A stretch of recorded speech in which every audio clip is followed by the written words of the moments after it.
Welcome, everyone, this is your friend, here with another exciting fanfiction. Today, we're diving into the story of, what if Spider-Man found love in the chaos? If you enjoy this video, don't forget to hit that like button and subscribe for more fanfiction content just like this. Now, let's get started with the fanfic. I could feel myself falling, everything was dark.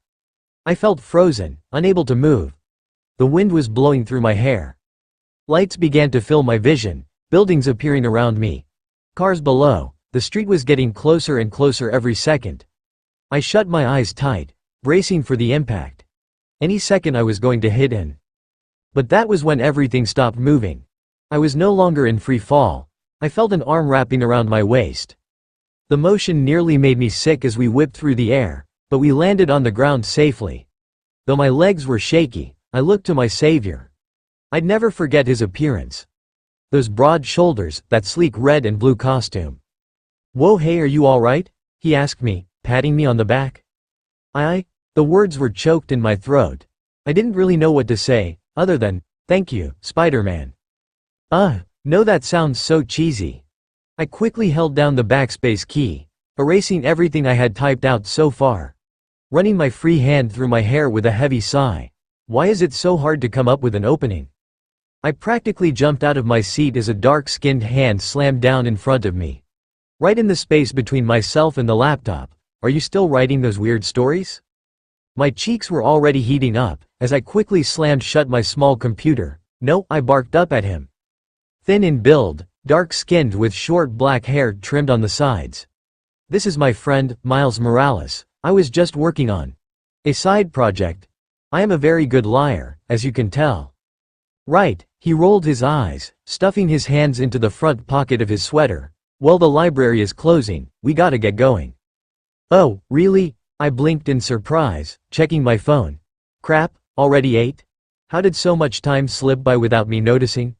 I guess I was a little distracted today." Quickly stuffing everything into my bag, we made our way outside. It was already getting dark, the sun setting a little later still in early spring. "My name is Gwen Stacy. I'm a junior at Midtown High School in Queens. Like pretty much everyone my age, I have no idea what I'm going to do with my life. I live with my dad in a crappy apartment complex in the not-so-nice part of town. Mom ran out while I was little. Haven't heard from her since. And now you're all caught up. So when are you gonna stop writing those stories?" Miles asked, as we passed over the crosswalk. "This again, do I really need to be more embarrassed than I already am? Don't hate, it keeps me busy when I'm bored." "Fair enough, but when are you gonna write like a real story?" Miles questioned, shrugging his shoulders. "I mean, you've got some talent, but you spend your time writing that fake stuff." Hey, I was instantly defensive, even though my cheeks were flushing red. "It's not fake, Spider-Man is real and he really saved my life once. Walking into 10-mile-an-hour traffic is not really a life-threatening situation," he pointed out, striking a devastating blow to my ego. "It could have been," I argued, turning away with a huff. I don't know.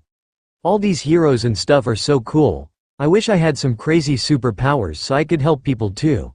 Yeah, that was about the gist of it. Maybe I'm naive, but it looked so intense and fun. More fun than high school anyways. Well, after all that stuff that just went down with the Avengers, that might not be a very good career choice. Right, the Sokovia Accords and the Avengers splitting up. It had only been a little over 2 months since that all went down. Captain America, along with a number of other Avengers, were all now on the most wanted list. Iron Man was pretty much the only remaining Avenger. Well, except for maybe Spider-Man. The jury was still out on that one, but it sure was an interesting coincidence that after all that stuff went on that he got himself a fancy new suit. What happened to them was BS. We were pretty much beating a dead horse here. We'd had this discussion before. The Avengers were awesome.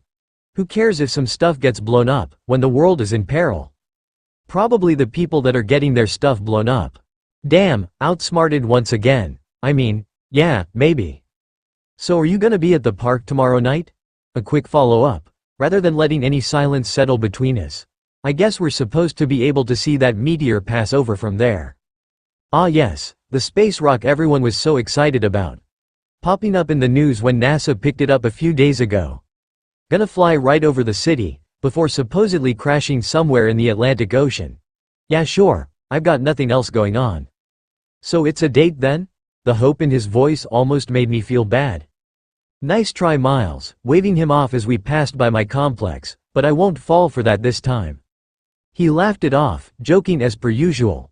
We set that idea aside a long time ago. We both gag when seeing the hot couples in our school sucking face. So why would we want to become that? Being friends was a lot more fun anyways. You won't avoid my evil plans for long, he assured, waving me off. See you at school tomorrow. Before walking off on his own way, heading for the next building over. After climbing the front steps, I made my way inside and went to the stairs. This place may have sucked, but at least we had a top-floor apartment. Dad, I'm home. The words left my mouth on instinct as I passed through the front door, shutting it firmly behind me, locking it and kicking my shoes off. This place wasn't much, practically a shoebox apartment, with one large room that was both entryway, kitchen and living room, to a short hallway leading to the only bedroom across from the only bathroom. Half asleep. The balding jumpsuit-clad older man was sitting it from his bed, the fold-out couch. Oh hey Gwen. Dinner's in the microwave, Dad assured me, before falling back down to continue sleeping. I couldn't blame him. Working as a custodian he took a lot of extra hours just to make ends meet. He was a good guy, despite all the bullshit that went on in his life. I used to think he blamed me for Mom leaving, like they'd had a kid too early or something. But he's too nice for that. Once upon a time he was a promising young recruit at the police academy. But that all kind of fell through when I came along. Once Mom walked out he had to drop everything to take care of me. Our life isn't perfect, but we get by and are happy, relatively speaking. Thanks Dad. Chuckling as I pulled out the tray with a few pieces of last night's pizza on it. The food was cold but I didn't mind, some pizza was better that way. Once I was inside my room, I closed the door and moved to the desk. My personal space was small, nothing but this old desk, a dresser and a bed. There was a closet nearby, but I hardly had anything that could go in it. And it was kind of a mess. I didn't spend much free time cleaning and I wouldn't be caught dead bringing a guest here. Except for maybe Miles, but he doesn't care about that kinda junk anyways. With reality all taken care of for the day, it was time to enjoy my shameful fantasy land. Sitting at the desk, I pulled out my laptop and popped it open while reaching for a nearby notebook. Quickly opening up my blog, and new tabs to check all the local outlets for news on Spider-Man. Most were still buzzing about that mess a week or so ago. Some plane transporting a bunch of stuff from Avengers Tower was nearly stolen by the Vulture. Spider-Man put a stop to it and caught the bad guy who actually turned out to be the father of an upperclassman from our very own school. Sad for her, but crazy. There we go. Finally finding the new stuff I was looking for. Catching a few pictures and videos of Spider-Man daily good deeds. I started adding them to a blog post, detailing his endeavors. Saved a cat, stopped car stealing. Gave an old man directions, Alright, I'll be the first to admit, I am a huge dork with an even huger crush on Spider-Man. He saved me once, kind of, and I've been kinda hooked on him. The superhero stuff that goes on in the world now, I just sort of attached myself to the local one. Whatever, don't judge. Once the post was made, I started flipping through the notebook. Passing by sketched images of costumes. Altered spider costumes. That is, possibly made for a girl, but that's none of your business. So what if I sometimes fantasize about getting spider powers and kicking ass? Every girl has dreams. Some are just more realistic than others. Reaching for some cheap earbuds, I popped them in and opened up my music. Flipping on one of Miles' lo-fi hip-hop songs he'd cooked up, something nice and relaxing to listen to while working. Miles was super talented, even earned a little spending money by releasing some of this music online. But his real talent was his graffiti art. He loved to tag buildings and alleyways with the stuff, but it was amazing.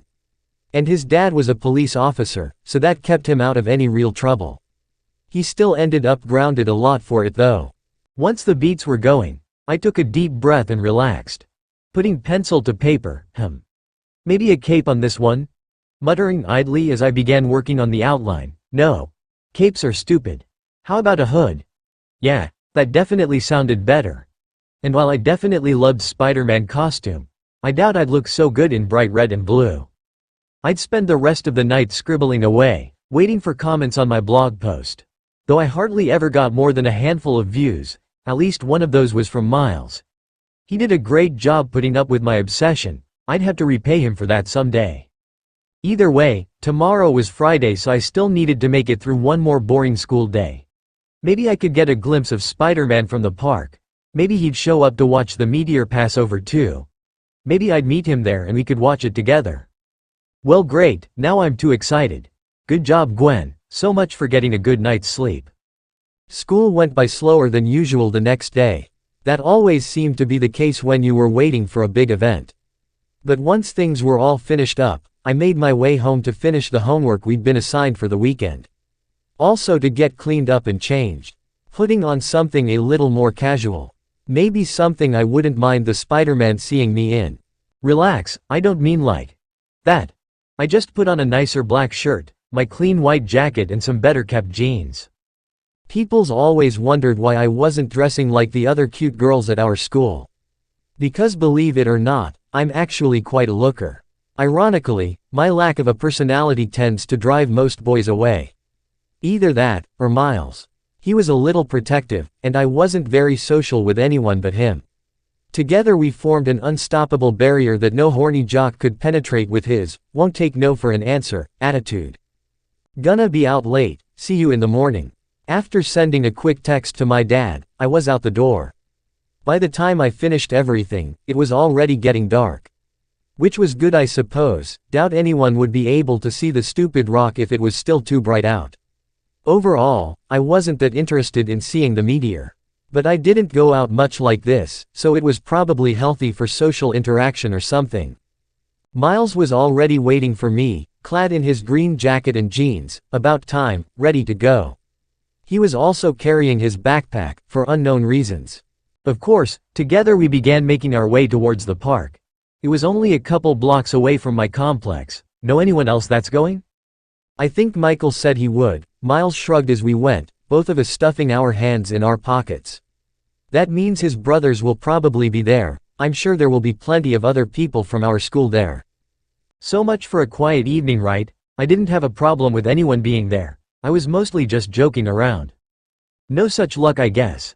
He chuckled in response to my sarcasm, turning another corner. The park was in sight now, plenty of traffic around it. More people showing up to watch the show, I guess. Though if I had to guess, most would probably try to watch from the city's high-rise spots. I'd heard more than a couple rumors about rooftop parties being held. In the back of my mind, hopes for Spider-Man showing up were dwindling. Hold up, I nearly tripped when Miles stopped so abruptly. Turning my head, I could see he was staring down a nearby alley. Give me a minute. Pulling the bag off his shoulder, he started walking into the space between buildings. It didn't take much to guess what he was up to. These were some clean walls after all. Come on, Miles, do we really gotta do this now? It'll just take a second, he assured, reaching into the bag for a spray can. I just want to tag the spot for later. Fine, just be quick. Shaking my head with a sigh, I leaned against the nearest wall by the edge of the alley. Silently keeping watch for him, the can in his hands clattering as he gave it a good shake before use. Oh yeah, I can make something great here. I could hear him muttering, releasing the purple spray against the bricks. I looked away for just a second before I heard something splat, followed by Miles yelping in shock. My head whipped around to see his hand was now attached to the wall via a sticky white webbing. Crap, it's stuck. Hey buddy, long time no see, am I right? My eyes lit up as they turned to the rooftop above us. Sure enough, crouched on the ledge was our friendly neighborhood Spider-Man. Come on dude, really? Miles pleaded, tugging at his hand while looking back at him. Couldn't you just have nudged me or something? I think you've used up your share of warning shots, he replied, wagging a finger. Nothing personal, more of a professional obligation. Mr. Spider-Man, please. I quickly jumped into action. Though I was happy to see him in person, I didn't want Miles getting into trouble. I promise he won't do it again. Can you just let him off the hook this time? He jumped down, landing with ease before us. No can do. I've let him go a few times already, but he doesn't really seem to learn. My face twisted in confusion as I looked back at Miles. You've run into Spider-Man before. The betrayal, and you didn't tell me. Miles rolled his eyes. Yeah, once or twice, didn't seem worth mentioning. But an idea must have hit him, because for a split second he had a smirk on his face. His eyes darting back to Spider-Man. Hey man, let me introduce you to my friend, Gwen Stacy, wearing a big friendly smile. She's a huge fan yours. Even has this blog where shishao. My fist hit his shoulder faster than my cheeks turned red. Oh my god, don't tell him about that. The spider's web, right? My entire body stiffened. Eyes wide as I turned back around to look at Spider-Man. You've seen my blog? Well, I check it sometimes for updates. He shrugged. Was he nervous? I don't know, I didn't care really. My heart was doing backflips and on the inside I was screaming. We were just on our way to the park to see the meteor pass over. Miles continued, pressing his advantage. I'd really hate it if Gwen had to go by herself because I'm stuck to a wall. Spider-Man must have figured what he was insinuating because he snapped right out of his own nervous demeanor. I suppose. A nice girl like you shouldn't be wandering around alone at night. He rubbed the back of his neck, before releasing a sigh. Alright fine, I'll let you go this time. Next time, you're sticking around until your dad comes to get you. He stepped closer, holding out his wrist and releasing some clear fluid. It quickly began to dissolve the webbing holding his hand in place, and I'll be taking the spray paint. Deal. It didn't matter to Miles, he always ended up getting more. As he was finally freed, I mustered up what courage I could and opened my mouth. So, Spider-Man, can I get a photo with you? I doubt I get an opportunity like this anytime soon, for the blog? He seemed a little hesitant at first, before shrugging. Yeah sure, why not, right? My heart skipped a beat. Awesome. Practically shoving my phone into Miles' hands before stepping over beside the superhero. I was so nervous, but managed to put on a smile. My everything was tense. I was probably sweating. Oh god, please don't let him notice that I'm sweating.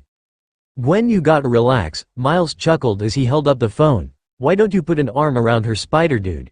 You can at least make it look like you're friends. I am going to slug him again once this was over. Oh no, you don't have tea.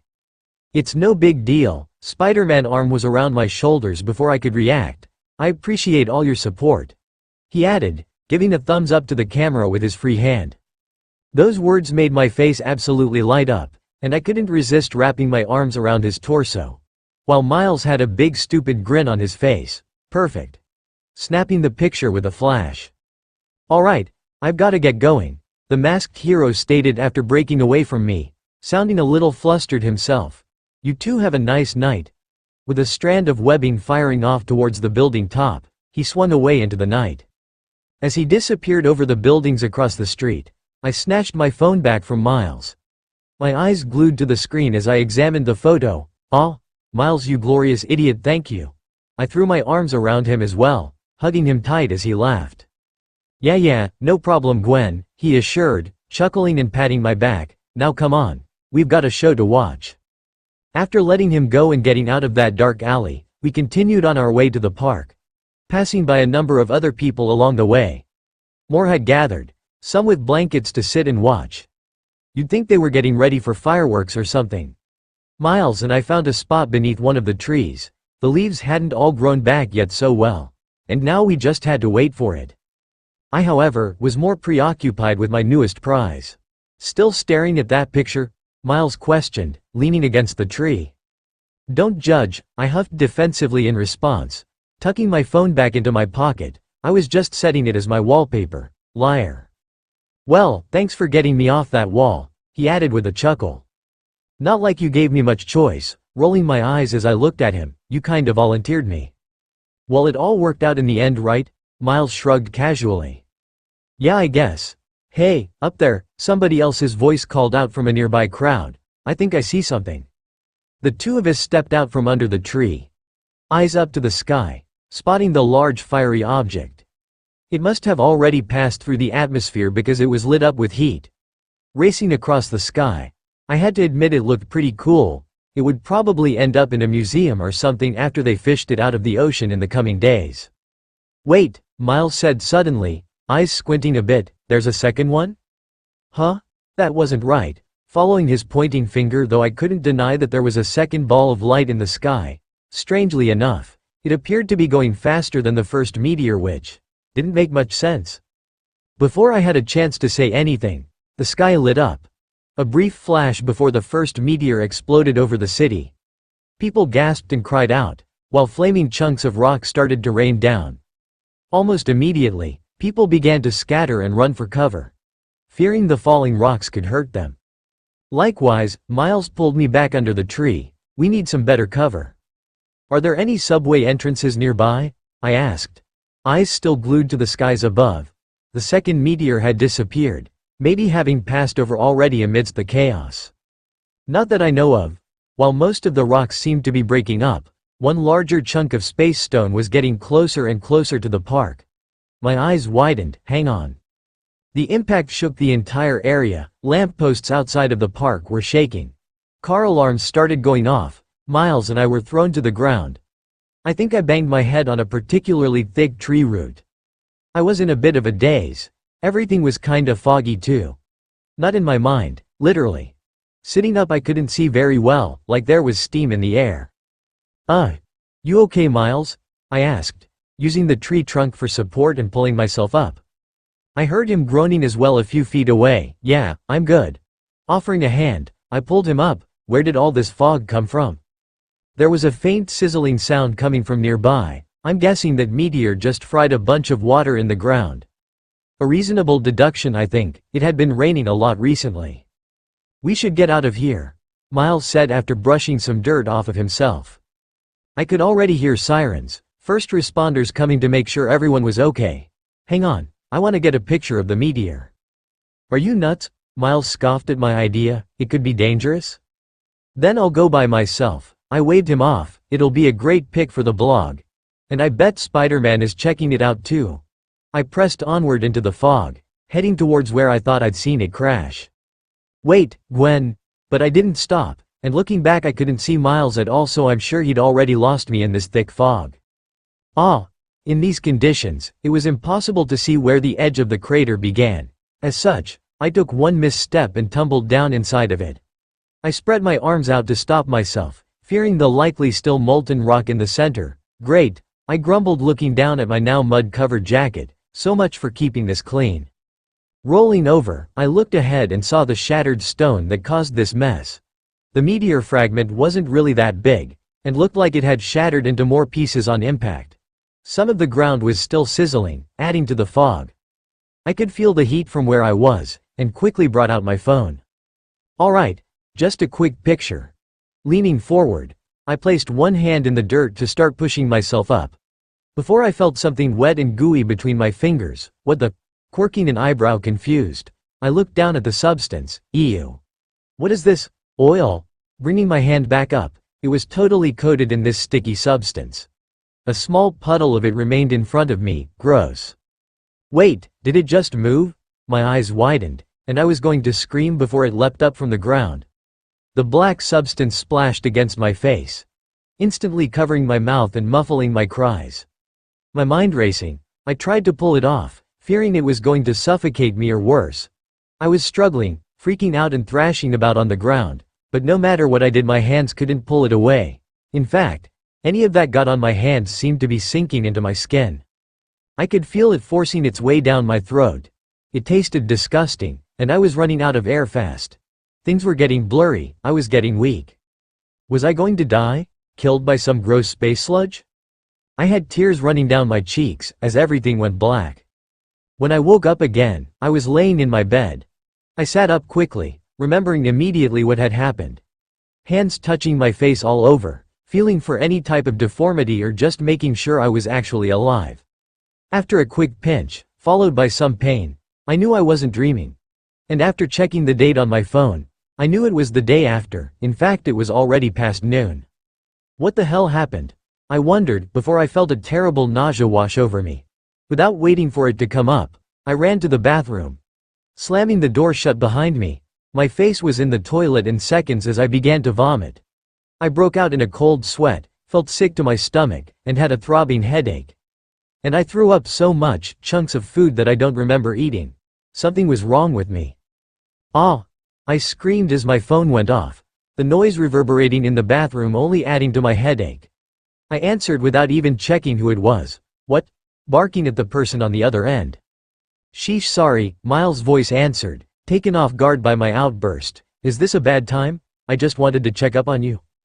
Wait, of course, Miles. I quickly started getting my thoughts in order. What happened last night? How did I get home? You walked? He answered with a confused tone. You went to check out the meteor, and came back acting kinda weird. Said you weren't feeling good, so I took you home. Are you okay? I didn't remember any of that. This was getting scarier by the second, but I didn't. I walked us home. My head whipped around at the sound of the voice, searching for the owner of it. Whoa, hey, what's going on? Miles asked worriedly. You're freaking me out, Gwen. Why don't I come by and we head over to the hospital? You must have hit your head pretty hard last night. Bad idea. No, the voice was definitely coming from inside my own head. Whatever was going on, I didn't want Miles anywhere near it just yet. He might just think I'm crazy. I'm okay. Just tired, and yeah, I did hit my head pretty hard. I'm gonna just stay in today and relax. I'll text you later, before quickly hanging up. I flushed the toilet and stood up, trying to catch my breath. I looked at myself in the mirror. I was still covered in mud. After whatever happened, I just walked home and crawled into bed. Wait, no, there was more. What the hell are all these stains? Food. What the fuck? I exclaimed as my own eyes in the mirror darkened for a split second. It didn't take much to understand. After last night, putting 2 and 2 together was easy. Are you that weird black sludge? I asked quietly. Sure, Dad was probably at work already, but I didn't want to take any chances. I am Venom. What do you mean, Venom? Is that your name, or like you're venomous, or your species, or? I am Venom. Now he was upset. The deep guttural voice in my head was more than just sludge, it appeared. And maybe pissing it off wasn't a good idea. Okay. Venom it is. I'm Gwen Stacy? I know who you are. The amusement coloring his voice now only unnerved me more. I know everything about you now. Not a comforting thought, and I needed a moment to digest that before asking what I was most afraid of. So, is this some invasion of the body snatchers crap? Are you gonna eat me and replace me? What even are you? His response was a deep guttural chuckle. It lasted a few seconds long than it probably need to, just to make me more uncomfortable. No, I am not going to eat you. I need a body to survive in, and fortunately for you, you're a perfect match. I swallowed nervously, throat drier than I realized. So I'm your host. I looked down at the toilet, still feeling nauseous. Are you sure about that whole perfect match thing? Yes, or you would be dead already. Great. After splashing some water on my face to wake myself up a bit, I stepped out of the bathroom, throwing my mud-covered jacket into the nearby hamper before walking to the kitchen for some water. I noticed a note stuck to the fridge in Dad's handwriting. Emergency grocery run after work. Didn't realize we were out of food, sorry. I read off the message, suddenly confused, but we aren't. The fridge was an absolute mess, food containers torn open and picked clean. Venom was already chuckling again as the realization hit me. Your human food is tasty. But I require more meat. I guess that explains why I threw up. Muttering to myself with a heavy sigh, alright. You need to start giving me some answers if you're gonna be living inside my body, parasite. This whole situation was pretty scary, but while part of me terrified, the other part saw opportunity. Parasite. I visibly flinched when he rose his voice, but I shook it off quickly. Yeah, parasite. So he didn't like that word, good to know. He could yell all he wanted, but Venom already revealed that he needed me alive. That gave me some leverage. You got some serious explaining to do. After getting a glass of water from the sink, I gulped it down to help settle my stomach before heading back to my room. You give me answers, and I feed you. How does that sound? Acceptable. Perfect. Sliding into the computer chair beside my desk, I connected my dying phone to its charger. First, you brought me back here last night. Why? This was probably the creepiest part to me so far, to know this thing could control and impersonate me. I was weak. Needed food, wasn't strong enough to fight for it. He sounded almost reluctant to admit it, so whatever strength this thing had it was proud of. Are you the only one that came on that asteroid? Second biggest concern? If there were more of these freaky things out there. Oh crap, should I be telling the Avengers about this? Maybe Spider-Man at least? Venom's second answer came only after a moment's hesitation. Yes. Okay, final questions. Why did you come to Earth, and what are you gonna do now? Planet was destroyed by the Mad Titan. Survivors chased to extinction by the Mad Titan's hunter. That was a lot more information than I was expecting, and raised a lot of new questions. Now, we are going to survive. And, what if I don't want to be your host? I challenged, though it was really only a bluff to see how he'd respond. However, oh, but I know you want this. He answered my challenge with another amused chuckle. You have always wanted to be special. I can make you special, with my power. You could be just like him. Venom was telling me everything I wanted to hear. I knew that. I knew I was being manipulated. It didn't matter, he was absolutely right. Even if he had something terrible planned, this thing needed me alive to survive. So for now, maybe this wasn't such a bad idea. Maybe I wasn't thinking clearly, but maybe I already decided this the moment he mentioned having power. Alright. Fine, I reached for a clean jacket. No more questions, you can stay, for now. Now get me food. Yeah, we can go now. I know just the place. Can I get like 6 hot dogs? Sure? He was giving me that look because I was all alone, and no one in their right mind would order this much garbage to eat it alone. Though I suppose I wasn't alone, yeah, and put the chili topping on all of them. Pulling out my wallet, taking out a 10 with some singles and handing it to him. Here. And there goes half of this week's spending money, yay. The tall man behind the counter nodded, taking the money and getting to work. In just a few minutes I was handed the bundle of tinfoil wrapped hot dogs in their buns. It didn't smell very good, these things were disgusting. But I was on a budget, so this was about as much meat as I could afford. Once I had them, I made my way to a nearby bench and sat down to eat. Meat. Strangely enough, despite my hatred for these greasy meat sticks, I found myself scarfing them down in rapid succession. Definitely a side effect of Venom's own appetite. I still felt gross after finishing the last one. Bletch. Alright, you good? I asked, wadding up the tinfoil wrappings for disposal. For now. Hey, I've only got so much money, so you'd better learn to deal with being a little hungry. I warned, trying not to speak too loudly as I leaned back on the bench. It was already over halfway through Saturday, and I was here talking to a parasite and eating hot dogs. Part of me definitely still convinced that I'm dreaming right now. I smell fear. What? As if guided by Venom's own senses, my eyes darted to someone across the street. A young man being pulled into an alleyway by a group of thugs, practically dragging him along as he struggled.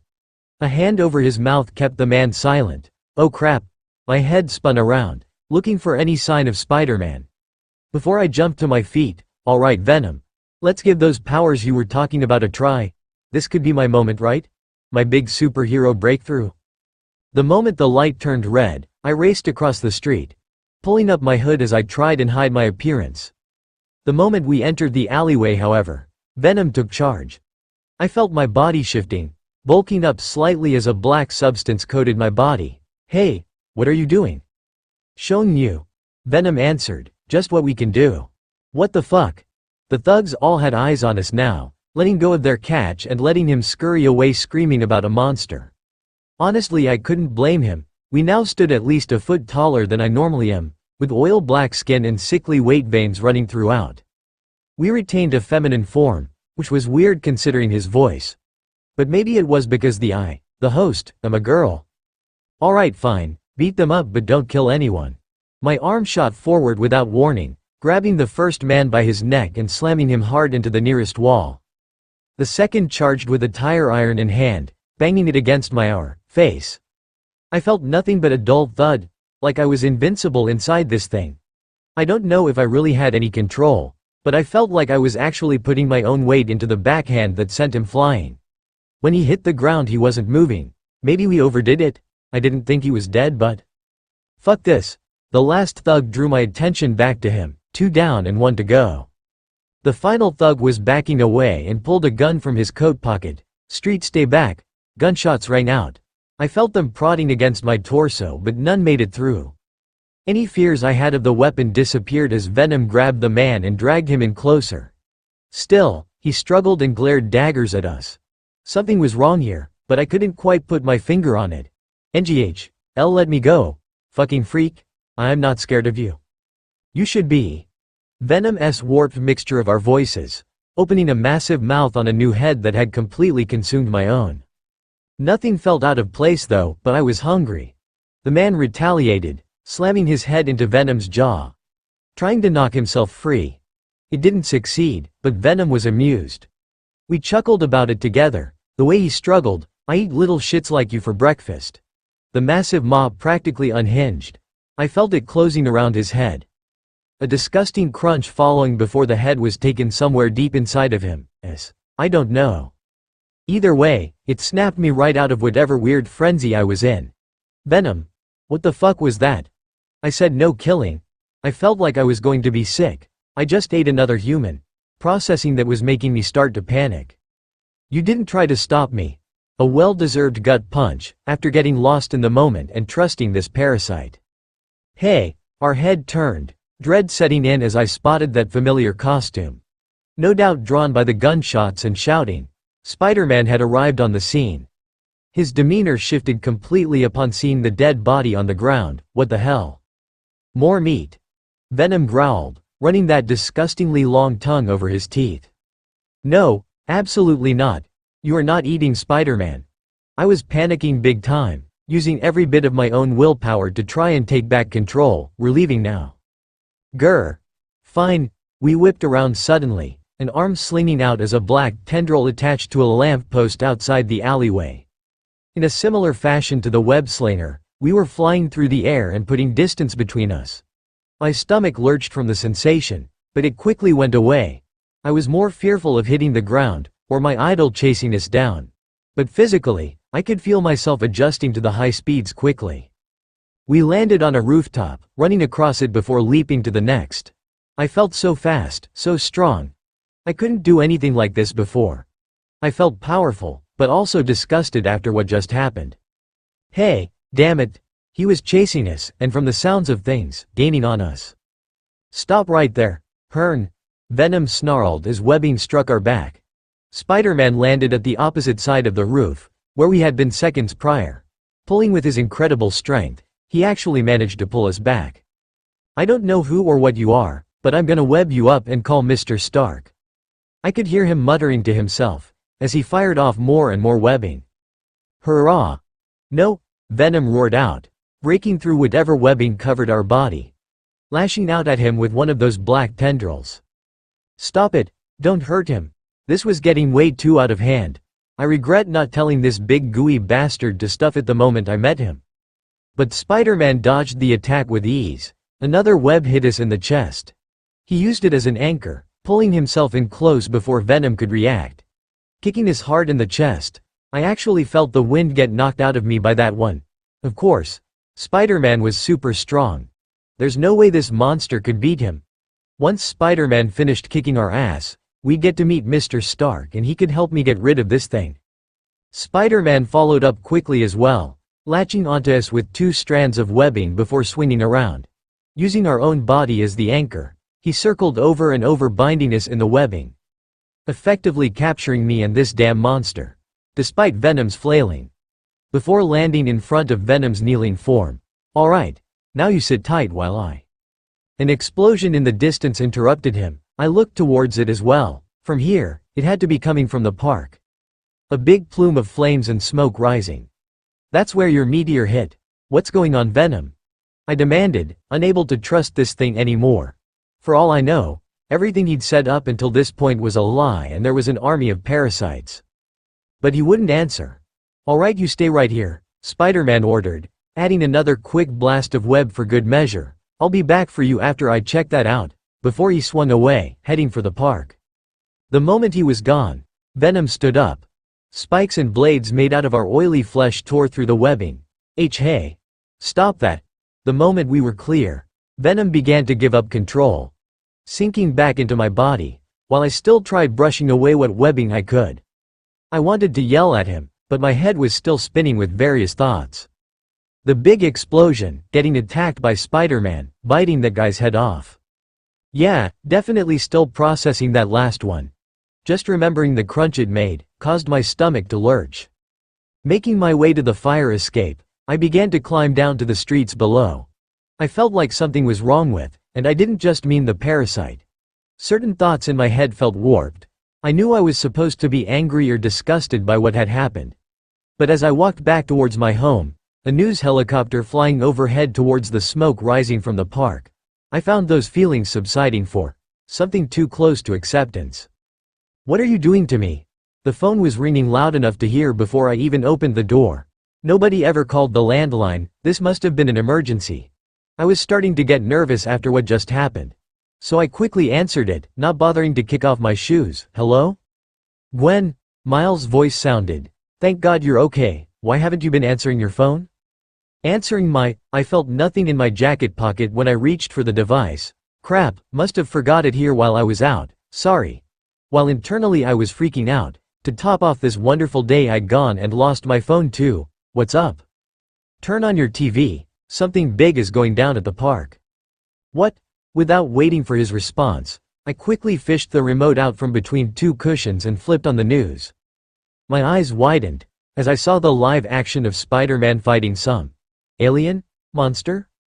The footage was a little shaky, being taken from an overhead chopper.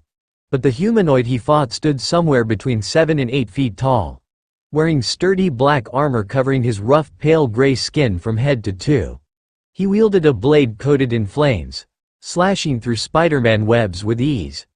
The hero's costume already looked pretty torn up, and he was definitely on the back foot. "That thing just showed up at the park a little while ago, starting attacking people," Miles explained over the phone. "I hope one of the Avengers gets here soon." "Why yeah." I nodded slowly. "One of the Avengers? Who? Stark? How long would that take? Could he even get here in time?"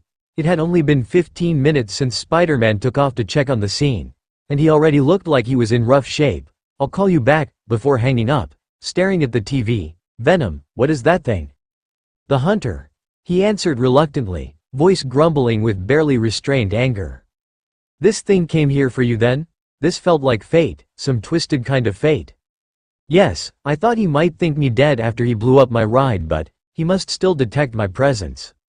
Then he'll come after us. I couldn't stay here, but I couldn't just let Spider-Man get killed either." "Alright, fine." I was scared and frustrated. But this thing gave me an outlet, a concrete objective to put everything in order. So I chose a course of action and started making my way to my bedroom. "What are you doing? What does it look like?" I scoffed in response, grabbing a backpack and stuffing some clothes into it. "We're gonna go get that thing's attention and make a run for it. Hopefully we can lead it away from Spider-Man and any innocent people." "That is suicide," he argued, a swirling mass sticking out of my back suddenly. The writhing black oil formed a head, lined with jagged teeth and big white markings where eyes should be. "The Hunter knows my weaknesses. We will both die. He has already killed many of my kind, those that escaped our planet's destruction." "So you're just gonna roll over and hide?" I demanded, not shrinking back from his terrifying visage. "I think it's pretty clear at this point that he is gonna find you no matter where you slink off to." What was this? Where was this passion coming from? Did just having this monster, this power inside of me make me feel more confident? "Then we will run, and keep running, to survive. Listen to me, you parasitic slime ball." I grabbing him by the head, pulling him closer to my own face. "If you're so convinced that we can't do anything to stop this guy, then our only real options are dying on our back, or dying on our feet." Releasing him as he recoiled, I tossed the backpack aside. "And with all the shit you've put me through today, I think I'm ready to outlet some of this frustration, so we're going whether you like it or not." Venom began to melt away back into my skin. Strangely enough, I felt a sensation of satisfaction coming from him. Like fear was being replaced with excitement. "Alright, Gwen. Let's give your idea a shot." "Awesome." But first, I reached over to my desk, flipping open my notebook. A small tinge of excitement rising up inside of me as well. "You can change our appearance, right?" "Correct. Did you have something in mind?" "Bitch, you're in my head. You know exactly what I have in mind. You're gonna need to give me the rundown on our capabilities fast." I barked at my live-in superpower, all the while jumping across rooftops as I raced towards the park. Now clad in my very own supersuit, so to speak, after having Venom copy my newest outfit design. I wasn't huge on the teeth around the hood at first, but it was starting to grow on me and looked pretty badass. "Strength, speed, endurance, regeneration," he explained, allowing me full control over our movements as we went. But my weaknesses are fire, and high-frequency sounds. Weapons the hunter uses with deadly efficiency. That's okay, I don't plan on fighting him really, I assured, knowing it would be arrogant to assume we really had a chance. I was an amateur and this alien hunter was a trained killer. Plus if he'd gotten one over on Spider-Man, we'll just get his attention and make a break for it, led him on a wild goose chase. I do not understand this terminology. He answered, but didn't give me a chance to explain. My knowledge of weapon creation is limited. Among my people I was a low-ranking soldier. Great, well we'll make do with what we have I guess. Just do something sharp and stabby. The park was just up ahead. Leaping from the final rooftop we flew over the police barricade that had been set up. A number of EMTs were already on site handling those wounded or maybe even killed by this alien's arrival. I could see the fighting centered around the meteor's impact crater. Tents set up by researchers were all toppled. Equipment had been destroyed. Webbing was stuck all over the place from Spider-Man battle with the alien. Fires were spreading to trees as well, thanks to the hunter's apparent flame weaponry. Spider-Man himself wasn't looking so hot. After taking a forward kick to the chest following a failed web swing he tumbled across the dirt. Stop, I shouted, as we hit the ground with a small stumble. We were still a short distance from the two combatants. All eyes landing on me. I couldn't help but feel nervous, the world was watching and the pressure was on. His black eyes landed on me and I felt my heart clench with fear, Venom's fear as well coupled with twisted excitement. So? The parasite found a host, you poor creature.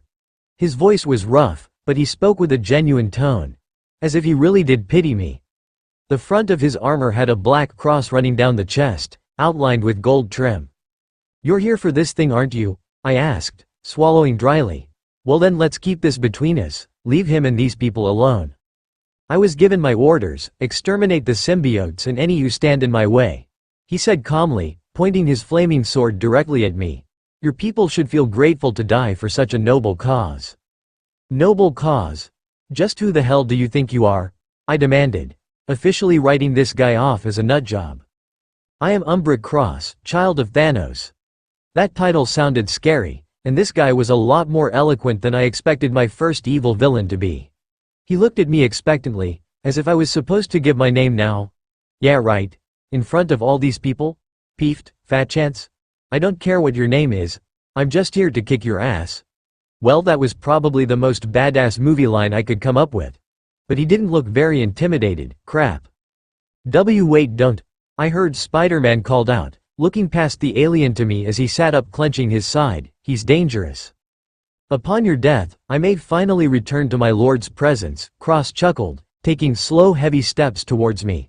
Let this final, glorious battle begin. The mask hid my own stupid smirk, but the glowing blue eyes of it perked up visibly I'm sure, yeah about that. Make your moves symbiote. I choose, giving Venom IKED tendrils shot out of my back. Reaching to the edges of the park, grabbing lamp posts and trees for anchors while people gasped in surprise, to run away. With a mighty pull, I was flung backwards through the air, swinging like a rag doll beyond the park's edge and towards nearby buildings. What? Get back here, Umbra roared, thrusters on his back igniting. He launched himself into the air, flying with some kind of jetpack. He can fly, I exclaimed, making a rough landing on another rooftop. Tumbling a bit before getting up to my feet. You didn't tell me he could fly, I shouted at Venom, before I started running. Of course he can fly, he's a space bounty hunter. What kind of space bounty hunter can't fly? You suck, Venom, it just didn't get any easier did it? Aw. I had to duck to evade a red beam of light that nearly hit us. They were firing from a wrist cannon on his right hand. The tech on this alien dude was insane. Come on, just focus on moving forward, stay ahead of him. Venom is watching my back so I don't have to worry about evading. At this point, buying time was the name of the game. A space alien doesn't just show up without somebody important being notified, right? Iron Man would be here eventually. Maybe even with the war machine. I just had to hold on, and not die. And also probably lure this guy away from anywhere too populated. You cannot escape me. I heard a new sound behind me, like something popping off. More thrusters echoed through the air. We have a problem. What now? Looking over my shoulder, I nearly tripped upon seeing 4 small missiles chasing after us. They were seekers, following my movements as I tried to stay ahead of them. You've got to be kidding me. Likely incendiary, they will hurt a lot, no shit. I barked back, Venom being monumentally unhelpful when it came to keeping spirits up. Wait, salvation. Sweet wet salvation. Water tower. Redirecting us towards it. I extended both arms, now. Busted open, spiked tendrils lashed out. Mostly black before turning a soft pink near the tips just like my clawed hands. It pierced right into the metal, tearing it open and unleashing a torrent of water. Mid-flight towards it, I turned us around. Shield now please. The white and black mass extended around us as the water poured over our body. The missiles hit through the water, resulting in 4 loud explosions. I felt my senses being jarred, body rocked by the blasts as I was sent crashing through what remained of the water tower. I barely felt it, which was amazing, making me wonder just how durable I really am now. The liquid itself also prevented the flames from burning us. Still, the shield was a little singed from the blasts. I hit the next roof, rolling backwards head first to a stop, wincing slightly. You still good? I asked, as the shield absorbed back into my body. Yes, now keep moving. Ah. A few red-hot laser bolts splashed against my body as Cross continued his attack. It stung, more so than anything I'd felt so far. Though I knew Venom was the one actually taking physical damage. Crap. Sorry, hang on. Springing back to my feet, we were on the move once again, over there. Past the tracks. We can lose him in the subway. We were running out of rooftops, so I lashed out with my hands once again. The tendrils fired off, latching onto the upcoming ledge before flinging me into the air. Woo! A rush ran through my body. Flying through the air like this coupled with the adrenaline rush had me riding high. It felt so unreal, to think just yesterday I was that dorky girl obsessing over Spider-Man. Okay, I am probably still obsessing over Spider-Man, but now I can do superhero stuff. Incoming, my excitement was interrupted as I was hit with a wave of sound. The heat beams stung. This was agony. Almost immediately we began to fall from the sky, my hands clamping down over my ears. Venom was screaming, my suit writhing as he struggled to maintain it. We never made it to the subway entrance, smashing down through an abandoned train car in the old train yard and rolling out the other side. I came to a stop on the ground, panting heavily and still a little stunned. Holy crap! I groaned, wincing as I sat up.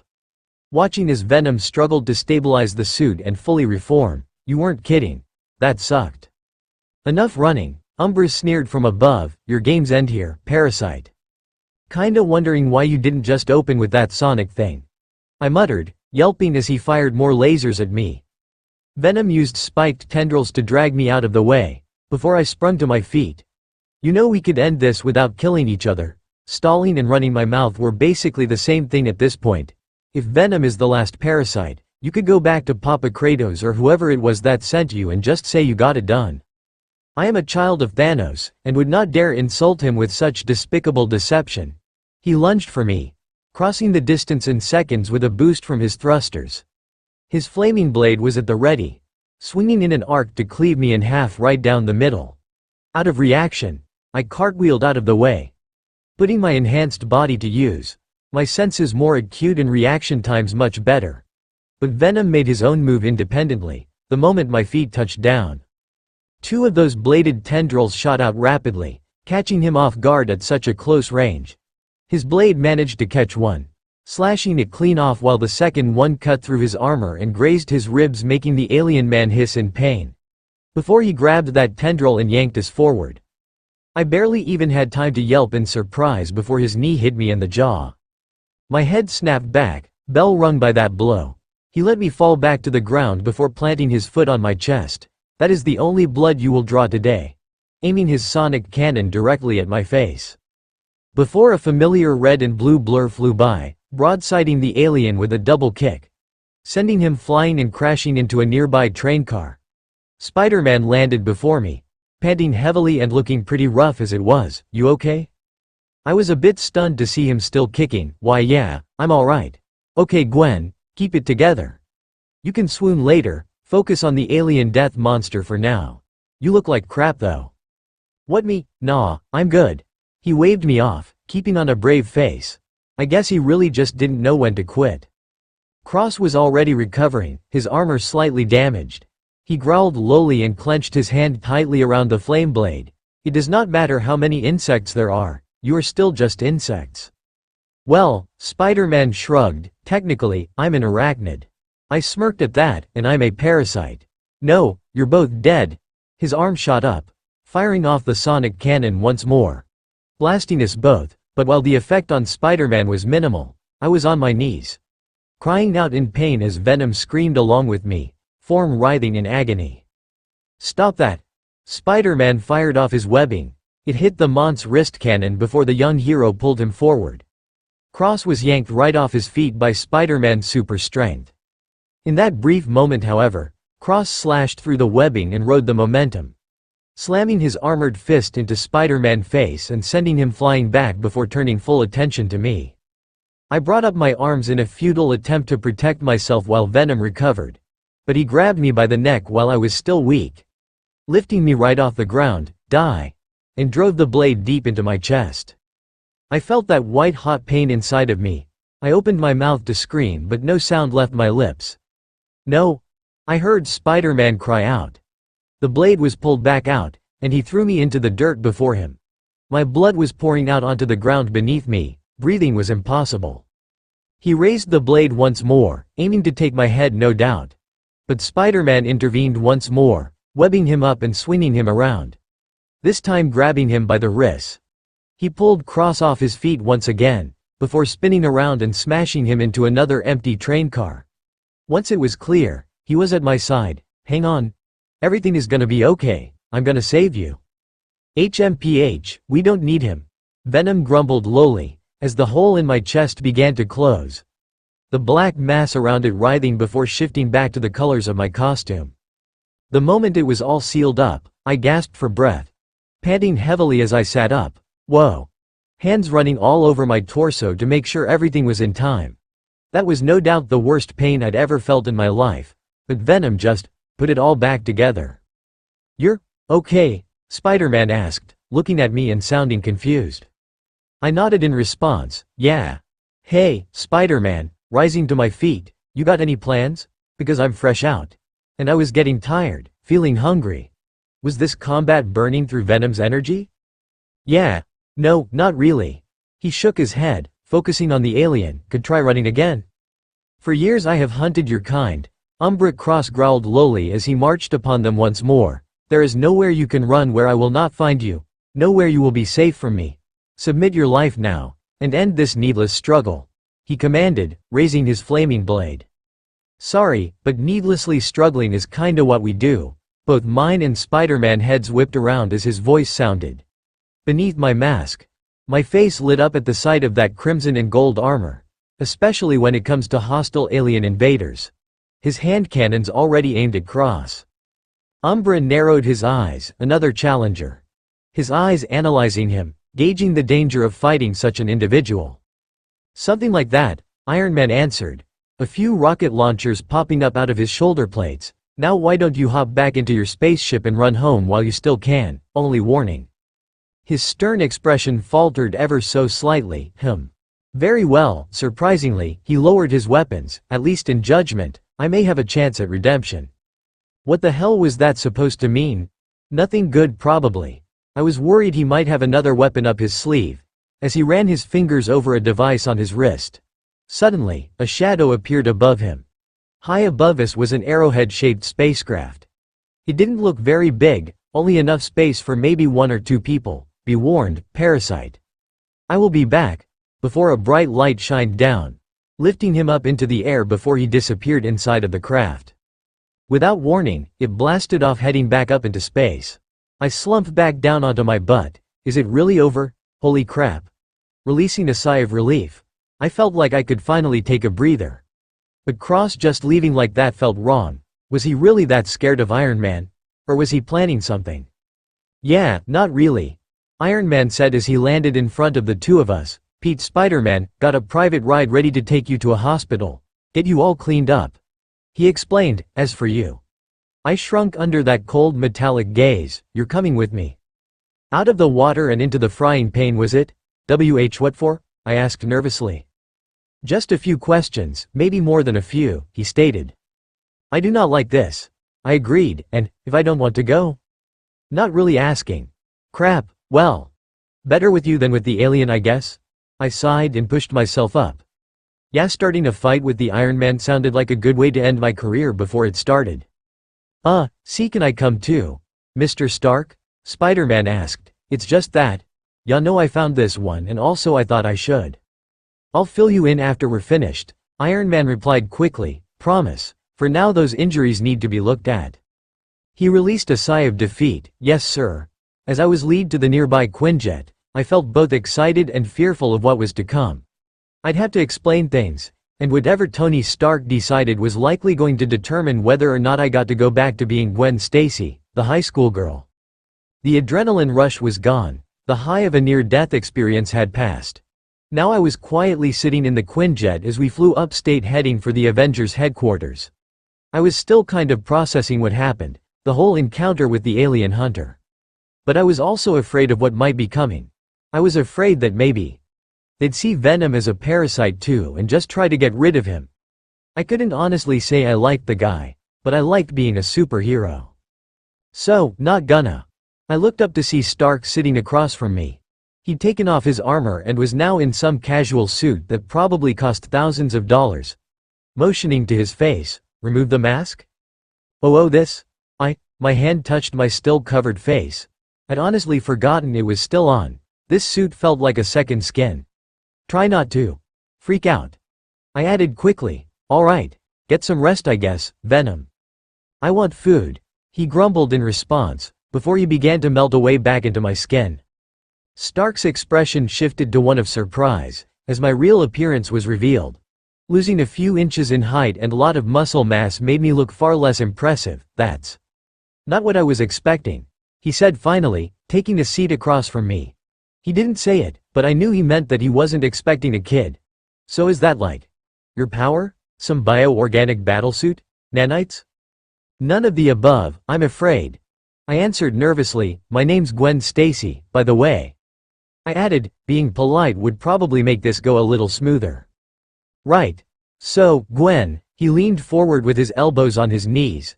Care to explain why an alien was trying to kill you? I sort of bonded with this weird alien creature he was hunting. No point in dancing around the truth. And it wasn't really a long story, a parasite or something. He gives me these powers.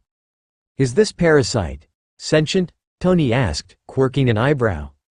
Yeah, his name is Venom. I explained with a small smile. Is there gonna be food where we're going? He's kinda hungry. Tony blinked, looking at me like I was crazy. There can be. What does he eat? As far as I can tell, pretty much anything. Meat.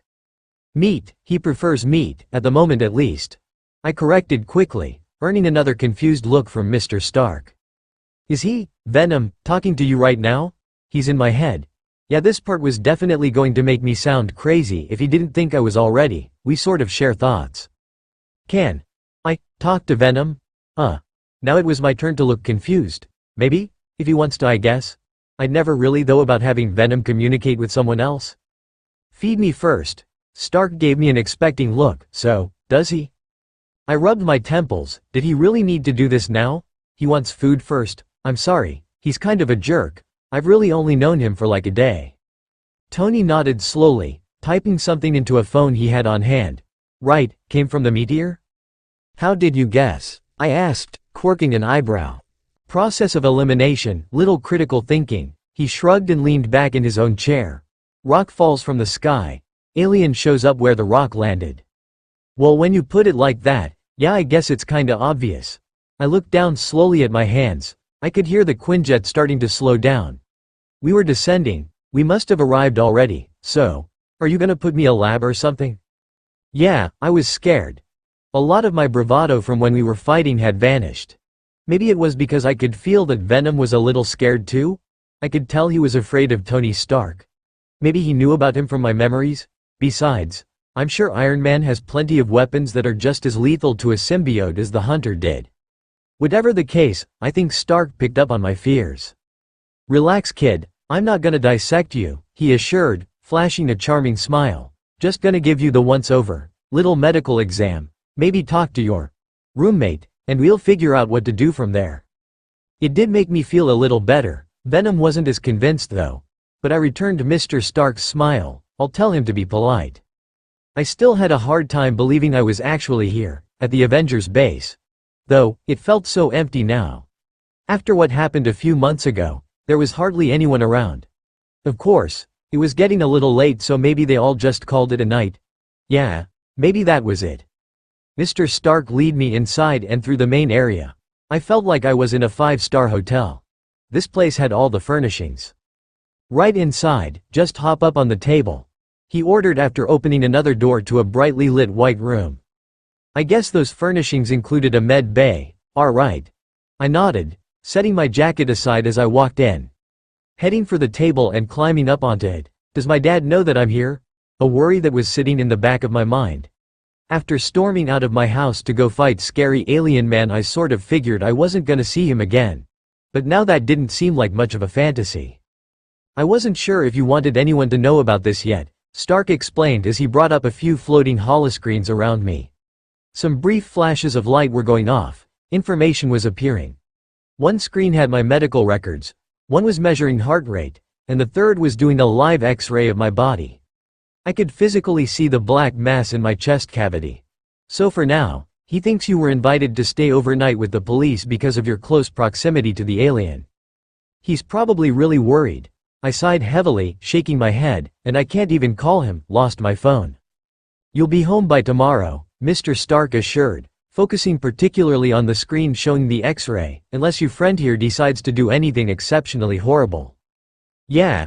About that. I knew it was going to come up eventually. Whatever Mr. Stark had in mind for me, there was no way I could just pretend it didn't happen. You see, the first time I used Venom we, kind of. Do not tell him. I'm ignoring you. I shot back, bit some mugger's head off and ate it. I was bracing myself for a harsh response. While Venom grumbled in annoyance, "You're going to get us in trouble." And, why did you do that? Stark questioned, shifting a bit uncomfortably. I don't know, it was Venom's idea, but I didn't really stop him. I explained nervously, rubbing the back of my neck. I think he was hungry. And I just got carried away. Fuel, for the tank. Yeah, fuel for the tank, blood for the blood god, whatever. I sighed, shaking my head, before looking back at Tony, who was quirking an eyebrow. Sorry, having two different conversations here. He pursed his lips briefly, digesting that for a moment before he swiped his hand through the air. The screens disappeared. All right, kid. You seem like you've got a lot on your plate right now, so let's get you some dinner so your friend doesn't decide to eat anyone else. He patted me on the shoulder before heading to the door. Well, that could have gone worse. Though I had a strange feeling Mr. Stark was still unsure what to do with me. Yes, sir. So I followed behind him, grabbing my jacket on the way out. He led me into the kitchen. I could smell the food before we even arrived. My eyes wide as I saw the buffet laid out before us on the table. Sure enough, Mr. Stark put the order in for meat, and meat we had. Steaks, pork loin, chicken, fish, lobster. I almost started drooling, but I'm pretty sure that was more Venom than me. Of course there was still other things thrown in. Veggies and fillers like potatoes. All made with gourmet skill, of course. He must have ordered this while we were on the jet. Dig in, Mr. Stark said simply, taking a seat at the nearby bar, and maybe while you eat, your friend and I can chit-chat? I can eat for both of us. I answered, sliding into a chair. Good with you, Venom? Yes. Now eat, he ordered, before I felt that sweet writhing mass squirming out of my back. It extended out in the direction facing Stark, Venom's head forming at the end of it with that massive toothy grin. Hello. Tony Stark. The man seemed somewhat taken back by Venom's appearance, but kept his smarmy attitude. Hello. Most terrifying thing I've ever seen. Idly mocking Venom's greeting. So you must be the parasite, Venom. I already had a mouthful of pork, but felt the need to speak up anyways. Doesn't look that word really annoys him. Feel free to use it as much as you like. HRRR. Venom growled lowly, shooting me a look. Yes. I prefer symbiote. Alright, Mr. Symbiote. Stark pressed a button on the edge of the bar top and a small robotic hand came out, offering him a small glass of what I assume was alcohol. I've got some questions for you. First being, are there more of you running around out there? No, I am the only survivor on this planet. He grunted in response, writhing mass shifting back and forth while I ate for us. My hand suddenly shot to the left, grabbing a bundle of crab legs and throwing them on my plate. I want these. To which I rolled my eyes, could have just asked. Are there more of you out there in space? Stark continued. Not that I am aware of, Venom replied. Our planet was destroyed. The hunter chased us down like animals and killed us off. I do not know if any others survived. Alright. So now that alien hunter man is gone, what are your plans? Stark questioned, sipping his drink. I do not know. I've been running for so long, and now I'm free. He released a low chuckle. This is such a colorful new world, so many things to see and taste. Alright, time to intervene. You are as free as I let you be, I said, swallowing another mouthful before reaching for a nearby glass of water. Yes, of course. I know he didn't really have eyes that could roll, but I could feel him rolling his eyes. For now, I will sit and wait. Gwen is interesting enough. So long as she keeps me fed, we won't have any problems. Well then you better be ready to start dieting, I scoffed, because I can't afford to feed you like this every night. Yeah, about that. Stark finally cutting back into the conversation, setting his drink to the side after finishing it. You got some things to consider, young lady. No shit, Sherlock, such as, yes, don't be rude. Well, it looks to me like you've got few options, he began, getting off his bar stool. All things considered, it's dangerous for you to be running around out there with venom inside of you. And if that alien comes back, well, you got no training, you got lucky today. He warned, stuffing a hand in his pocket. I think the best course of action would be to stay here where you and your friend can be monitored, protected and properly trained. If things go well, who knows, maybe you become a part of the team. My heart practically skipped a beat as I registered what he was suggesting. Are you offering to make me an Avenger? Trainee, maybe, Stark answered quickly, seeing the childlike wonder in my eyes. No doubt. Only if you don't eat anyone else. I suppose, unless they're really bad. Yeah, still sounded a little reluctant on that. I mean that sounds, I almost accepted without a second thought. Before I stopped myself, what about my dad? I can't just leave him alone down there. And my friend Miles, neither of them even know what's really going on. I can't just disappear. Not like Mom did, I would never do that to someone. As our conversation went on, Venom went about eating. His writhing mass of a head moved over the table, absorbing food into itself and stuffing his face. Weirdly enough, when he ate, it didn't make me feel full. It made me feel invigorated. Stark watched him warily for a moment, before shaking his head and continuing, your dad is. What, a custodian, right? That's what the police said. I could hook him up with a nicer job and a better place to live close by. He was starting to pace back and forth. As for your friend, well, not much I can do about that, unless he's also hiding some fantastical power. Do graffiti art and sick beats count? I asked, to which Stark just shook his head. Yeah, didn't think so. Either way, you've got tonight to think over how you want to handle this. He shrugged and clapped his hands together. So mull it over. Talk with your garbage disposal of a friend there. The noises of Venom eating were disgusting. He wasn't even taking the crab or lobster out of their shells, crunching through bone and shell, and we'll go from there. Sound good? No, it sounds like we don't have much choice. Alright, yeah, I guess that's fine. And thanks for the meal. I added with a faint smile, ignoring the parasite. I know Venom won't say it, but he appreciates the food. Yeah. Stark's eyes drifted back over the table, where Venom was making an absolute mess of things. I do not envy the cleaning crew. I mean, why would you? You're a billionaire, fair point. I spent the night in an unused room. There wasn't much inside other than a comfy bed and dresser. It did come with its own bathroom though, that was cool, and the bed was way nicer than anything I'd ever slept on before. Either way, after breakfast we made our way back home. This time via car rather than Quinjet, to avoid drawing unnecessary attention. It made the trip take a lot longer though, and Mr. Stark wasn't with me because he had some business to attend to. So I was being driven by some assistant of his named Happy. It was a quiet ride, and we didn't make it home until around noon. Happy was gonna wait for me while I sorted things out.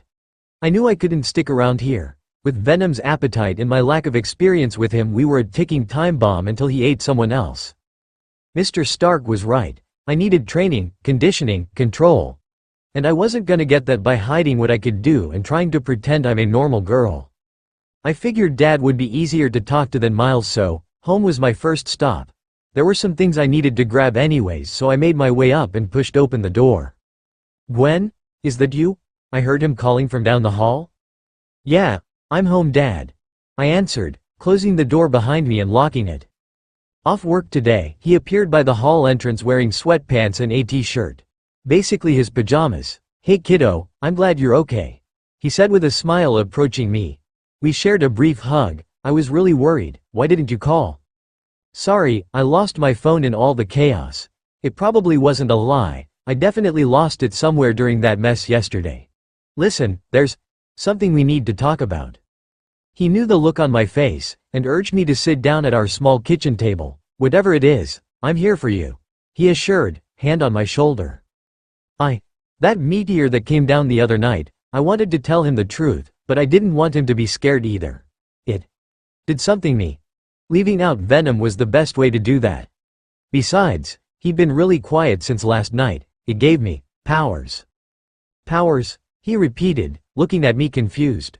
"What do you mean? Like one of those enhanced people? Like Spider-Man?" "Sort of, yeah," I nodded slowly. "Did you see that girl in the white costume yesterday? The one the alien had been chasing?" I assumed it was all over the news. People always clamored over rumors of new superheroes. His eyes widened as he realized what I was getting at. "No, that wasn't you, was it?" I nodded slowly. "Yeah. And Iron Man kinda wants to recruit me." I was nervous despite all my power. Standing beneath his gaze reverted me to a frightened little girl that didn't want to upset her dad. "Iron Man. Tony Stark wants my daughter to be." He trailed off, leaning back in his chair as he took it all in. Breathing out a heavy sigh, and I don't suppose you turned him down, huh?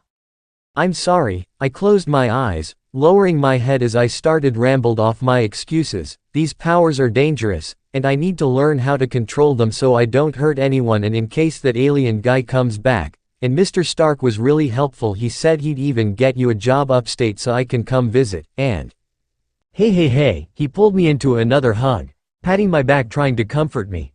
"It's okay, I understand. What happened to you must have been really scary. You don't need to explain yourself." I leaned against him, a little choked up as my initial tension melted away. "You're not mad?" "Of course not," he assured me, finally letting go as he used one hand to mess with my hair. "I was worried about you. And yeah, it's scary to imagine my daughter running around and fighting criminals or aliens, but I want you to be happy." Heat was rising behind my ears. I feared it would spill over any minute. "I know you'll be taken care of much better with them than with me. I'm not too stubborn to admit that." Well, this was certainly going a lot better than expected. "I love you, Dad." I smiled back at him. "Now, what's this about a new job upstate?" After giving him the rundown on things, I made my way to the bedroom. Dad was gonna start packing his things and clean up, though we didn't know when he'd actually be moving. Stark assured me it wouldn't be more than a few days from now. I, on the other hand, was supposed to be moving in as soon as possible. So it was time to pack all my clothes and laptop and sketchbooks. I sighed heavily as I looked at my desk. I guess it was really over. My old life disappeared in a poof. I was still dreading talking to Miles. He'd probably be upset, and I couldn't blame him. I was basically leaving him here alone. "Huh?"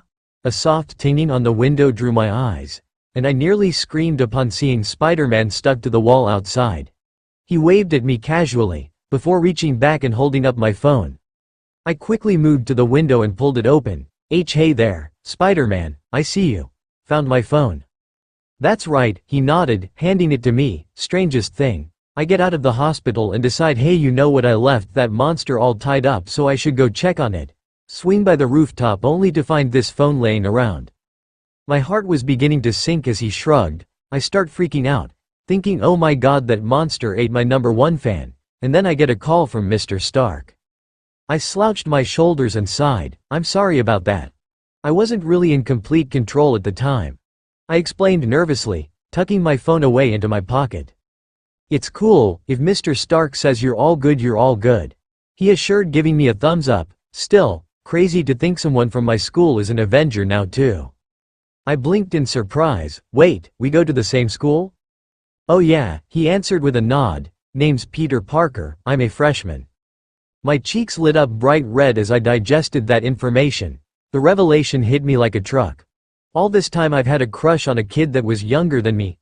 Spider-Man wasn't even a man. He was a kid. Wow, how about that? I answered with a nervous laugh. So many questions swirling around in my head. But I'm not a real Avenger yet. Mr. Stark just said I'm a trainee. Well, it's a start, and it was cool working together yesterday. Spider-Man chuckled in response. Anyways, I just wanted to return the phone, and let you know we're all good, just don't go biting anymore, heads off. Earning a small laugh from me. Yeah, no problem, thanks Spider. Peter, thanks Peter. See you around, Gwen. He waved before he jumped away, swinging off to do more Sunday crime fighting. Even knowing he was just a freshman, I couldn't deny it. Yep, definitely still cool, I muttered as I closed the window. Breathing out another sigh of relief, before looking back at the things I'd begun to pack. Something didn't feel right, like maybe I should be doing this last. Yeah, maybe that was it. And now I had my phone, so. Hey, sorry I haven't called you yet. Meet me at that wall you tagged the other night, we've got some stuff to talk about. Nice and ominous, that text should definitely get his attention. With it sent, I made my way out the door. Explaining to my dad I needed to talk to Miles before heading out. Of course he understood, and didn't try to stop me. Once I was outside, I followed the route we'd taken to the park that night. Walking and checking all the alleys along the way, keeping an eye out for that of his tag on the wall. There. Stopping at the alley entrance, I walked inside towards the purple splotch he'd left on the wall. Trying to get my thoughts in order, so I could explain everything properly. Gwen? Shit, I didn't expect him to get here so fast, I didn't even know what I was going to say yet. Still, I put on a smile and waved. Hey there, Miles. What's going on with you lately? He asked, sounding more standoffish than I expected. You ignore me for 2 days, completely disappear, and now you're inviting me into weird alley meetings? Alright, fair. Look, Milesin. A trip, and that was putting it mildly. He took a few steps closer, so we didn't have to raise our voices at all. Well, I've been freaking out too. You hung up on me yesterday when that alien was tearing up the park. I was worried something might have happened. Yeah. About that, alright. Just rip off the band-aid, Gwen, something, kind did. Calling forth Venom's power, our power. My costume began to form over my body, making me grow a little in size while Miles gasped in shock and stumbled back. He tripped and fell on his ass, staring up at me in shock. You're that woman. That helped Spider-Man. Just give me a second to explain things. I held up my hands trying to keep him from freaking out. It's really kind of a funny story. I went over the details with him, and while I told him about Venom, I didn't bother introducing the two. He didn't seem much for conversation today anyways. And I made sure to leave out the whole biting a dude's head off part. By the time I was finished, we were both sitting down against the alley wall. Miles remained silent, processing everything I told him. You've got a weird definition of funny, he finally said, sarcasm thick in his voice. Hey, yeah, maybe. I replied with a nervous chuckle. The mask around my face melted away along with the hood. So, what happens now? Miles questioned, looking back at me finally. You said Iron Man wants you to move upstate, so you're leaving? At least until I can control this better, I explained with a nod, until I'm sure Venom isn't a danger to anyone. What about school? Miles added, quirking an eyebrow. You just dropping out? I'm sure Stark has something in mind for that. I shrugged, not having put much thought into it. I don't know, but it's not like I'm just gonna disappear. I quickly added, I can still come visit, we can hang out on the weekends, it'll just be a little different. Miles sighed heavily, looking up at the sky for a moment. Man, why couldn't you have just stayed away from that stupid rock? If it wasn't me, somebody else could have died, I answered. Watching as he stood up, Venom said that if he didn't merge with a compatible host, that host would die. I could tell Miles was frustrated, and he had every right to be. You just love this, don't you? He asked, scoffing and shaking his head. You got exactly what you wanted. Hey, he wasn't entirely wrong, but this wasn't exactly my fantasy dream come true. What happened was a freak accident. Besides, I've always supported all the crazy stupid stuff you do. Why is this any different? Because I never thought your stupid dream would actually come true," he shouted, before his eyes widened in realization of what he'd said. Rather than back down though, he pushed forward. "You're 17, and even before this you fantasized about becoming a superhero like some stupid kid." It hurt to hear that, not just because I knew it was true, but because it was coming from him. I knew I was immature, yeah. You're right, I was stupid and childish. I kept my head in the clouds. I wouldn't shy away from admitting it, even if it was embarrassing. I liked wrapping myself up in my fantasies because I'm not happy with this life. Maybe I was being a little dramatic, but I didn't really care at this point. I was on my feet and in full rant mode. I'm not happy with my dad sleeping on a pull-out couch and working his ass off to support me. I'm not happy with living in a crappy apartment. I'm not happy with not knowing what I want to do with my life. Maybe that's why I obsessed over Spider-Man, because I figured he was just a regular guy that did extraordinary things for other people. And I wanted to be someone like that too. But this thing, Venom, I held up my clawed hand. He may have turned me into some kind of freak, but that is still way better than the dorky, hapless, self-conscious nothing that I was before. Miles was glaring back at me, hurt clear in his eyes. "I'm sorry your life sucked so much." Before he turned and began walking away, adjusting the strap on his backpack. "Have fun being a superhero. I'll just be here, being boring." Wait, no, that isn't what I was distracted for a moment as my phone started to go off. Pulling it from my pocket, I saw it was an unknown number. "Hello? Hey, what's the hold up?" It was Happy. "How did you even?" Looking back towards the alley entrance, I saw that Miles already turned the corner and was gone. "Yeah, I'll be back soon." Sighing heavily, I let my costume melt away. I didn't feel like talking anymore, so I stuffed my hands in my pockets and started making my way back to the apartment to finish packing. I'd have to text Miles later, once we both cooled off. Assuming he even wanted to speak to me anymore. It was a quiet ride back to, well, my new home, I guess. After packing things up and meeting with Happy, I was on my way. Leaving behind Queens, and pretty much my entire life. I was still a little frustrated about what happened with Miles. I sent him a text message, trying to apologize, but he didn't respond. It was nearly evening now, and as I entered this compound, base, resort, I noticed a few others than those that were here earlier. Maybe I just missed them in the morning, but Tony Stark wasn't the only Avenger here now. Two more had joined the party. A dark-skinned man with high-tech braces around his legs and lower back. I had no doubt he was the War Machine. And the other guy, I'd hardly seen him in the news before. Wearing a deep blue sweater and khaki pants. But his skin was red and silver, and looked hard in some places. Also there was the gem in his forehead, that was kinda weird too. He must have been an alien like Thor. "Here she is," Stark greeted with a smile, pointing me out to them and putting me on the spot. "Rhodey, Vision, come here and say hi to the kid." I shrunk under their gaze. These were world-renowned heroes. The only ones that remained on the government's good side anyways. Hi, I'm Gwen Stacy. Rhodes stepped forward and shook my hand. "Welcome aboard, I'm James Rhodes." He greeted me so formally, despite our gap in age, it felt weird. "I am known as Vision." The red-skinned man bowed his head slowly. "It is a pleasure to meet you." Alright, the accent was kind of hot, I'd admit that. Of course, I was more concerned with the look Stark was giving me. As if he was waiting for me to do something. "Come on, don't forget to introduce your friend." Seriously? Well, he's been kind of quiet today, I admitted with a nervous chuckle. Besides, no reason to freak everyone out just yet, right? To which Rhodes laughed, crossing his arms. "Oh come on, I fought in war. There is nothing you could show us that would scare me." "Is that so?" Venom jutted out of my body without warning, speaking for the first time since last night. His head extending towards Rhodes as the man stumbled back and fell on his ass. "Oh, I'm sorry. Did I scare you, tiny man?" "Ah, I'm so sorry," I exclaimed, moving to help him up while Venom laughed. "Not cool." "What the hell?" Rhodes muttered, accepting my hand while his eyes were glued to Venom. How very interesting. Vision wasn't at all affected by the outburst, just staring at Venom's head. "Mr. Stark explained your situation to me. But I did not expect such personality from a parasite." Venom turned his glare onto him, baring his fangs briefly before sniffing the air. "Lucky you're not real meat, or I'd eat you for that." "Eat him? Rhodes repeated, after I'd helped get him on his feet. Yeah, just ignore that. Stark waved it off, the amusement on his face visible. But avoid the P word, apparently he doesn't like it. His voice taking on a mocking tone.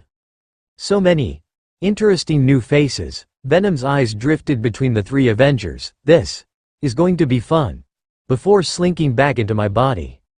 The silence that followed was uncomfortable, and I cleared my throat nervously to break it. So where should I put my stuff? Got your room all set, right across from Vision. Stark answered with a nod. Go ahead and show her the way. With pleasure, he nodded with a polite smile. Please, follow me, Miss Stacy. Oh, Gwen is just fine. I laughed nervously, following behind him as he began to lead the way. Dinner will be ready soon, don't take too long, Stark added in a sarcastic tone, as we moved through the next hall and deeper into the complex. Climbing a small set of stairs, we reached another hall with rooms lining both sides. Spaced out quite a bit. I guess this was where the Avengers slept. After a short walk, we came to a stop outside of one of the doors. Vision pushed it open for me, and ushered me inside. Here we are, you should have plenty of space. I stepped inside, taking in the large space. It was the room I'd stayed in the night before, but it now had a TV set up. It was at least twice the size of my previous room. Yeah, no kidding. Thanks, by the way. I added, trying to make good impressions all around. Of course, he nodded and stepped back out. Though the way he maneuvered through the doorframe was awkward. As if he wasn't used to using them, although Mr. Stark has made it clear you are just a trainee, here for both protective and growth purposes. I welcome both of you. The fact that they were actually acknowledging Venom as an individual separate from myself was interesting. I could feel that Venom was at least somewhat happy about it. Though I still needed to talk to him. Thank you, Vision, I'll be out for dinner once I unpack. Very well. Nodding his head once more, before walking off. As he disappeared down the stairs, I set my bags on the bed and closed my new room's door. Idly beginning to unpack things. Hey, Venom, is something wrong? You've been really quiet all day, I pointed out, uncharacteristically so. Organizing my folded clothes to put in the dresser drawers. Been thinking. About? This was going to be like pulling teeth, wasn't it? About how we ended up here, about why you were a perfect host. While he wasn't laughing or amused, maybe this was some genuine confiding from the cannibalistic symbiote. And, if he'd really been mulling this stuff over all day, I'm sure he'd come to some kind of conclusion. You do not like me very much. It didn't really sound like a question or accusation, just a statement of fact. And to be honest, I doubt Venom cared either way. Even so, I don't know really. The more I think about it, the harder the answer became. There are things about you that disgust me, and annoy me. And terrify me, but there are some things I like too, I guess. Were we really opening up right now? I thought we could feel each other's thoughts? HRRMM.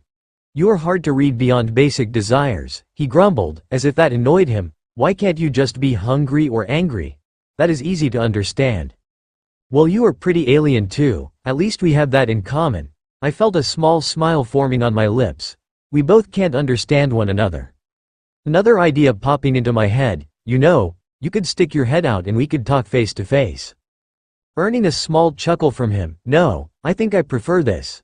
Don't need unwanted ears listening in, besides. Talking directly to your mind is so much more intimate.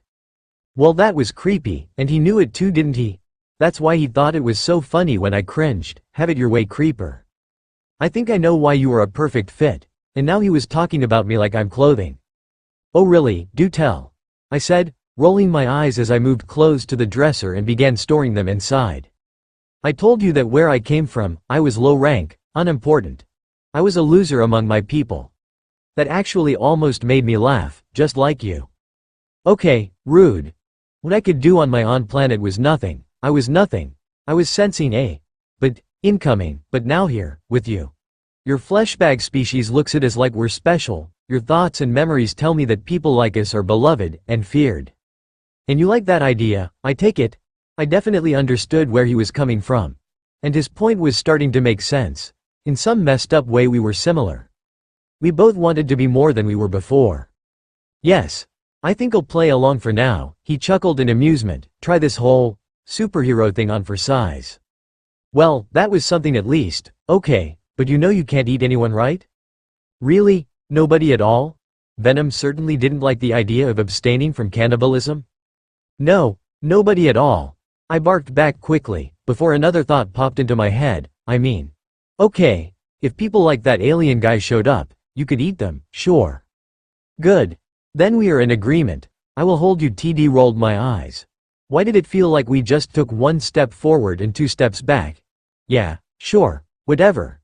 We'll work together to be an Avenger and you can eat aliens. I smell food. Go to the kitchen, I am hungry. Yeah, I'm going. I was done putting away the clothes anyways, but you can't make a mess like last night. I'm eating for us. I do not like that idea. Too bad. It was hardly the massive buffet they'd prepared the night before. But the table was still filled with more than enough high-quality food. Though, I could tell Venom was a little disappointed in the spread. He just had to sulk, because I wasn't planning on asking for more. It looks delicious, I offered, after rejoining the others. Thank you, Vision replied, I've been working on my cooking skills. That took me off guard. You made this? I clarified, wondering why one of the Avengers would do the cooking. Didn't they have staff for that? That's right, Rhodes took the liberty of responding. We don't see new faces here that often, and even one as freaky as your friends should get a proper welcome. They were all being polite, trying to make me feel welcomed. I suppose they realized how weird this was for me. You know, being a 17-year-old girl now forced to live with 3 adult men. Well, maybe 3, I still wasn't exactly sure what Vision was. Thanks, I appreciate the effort, I replied, taking my seat at the table. Stark joined me, as did the others slowly following. The apparent leader of these tattered remnants taking the head seat. So tomorrow, I'm thinking we give you a proper evaluation of your skills. Sounded simple enough. Sure, I can do that. I kind of expected we'd be doing something along those lines. It'll be good prep for your evaluation by the committee once you turn 18. Rhodes chimed in, earning a sharp look from Stark. Wait, what? Committee? Well, I was going to wait until you'd gotten settled in. Stark cleared his throat, setting his fork aside, but I guess now's as good a time as any. Your actions the other day were technically illegal, thanks to the Sokovia Accords. Oh right, shit. But after I reported in on the situation they decided not to hold it against you because you're a minor. He added quickly, once you turn 18 however, you'll have to go through an evaluation and sign onto the accords as well.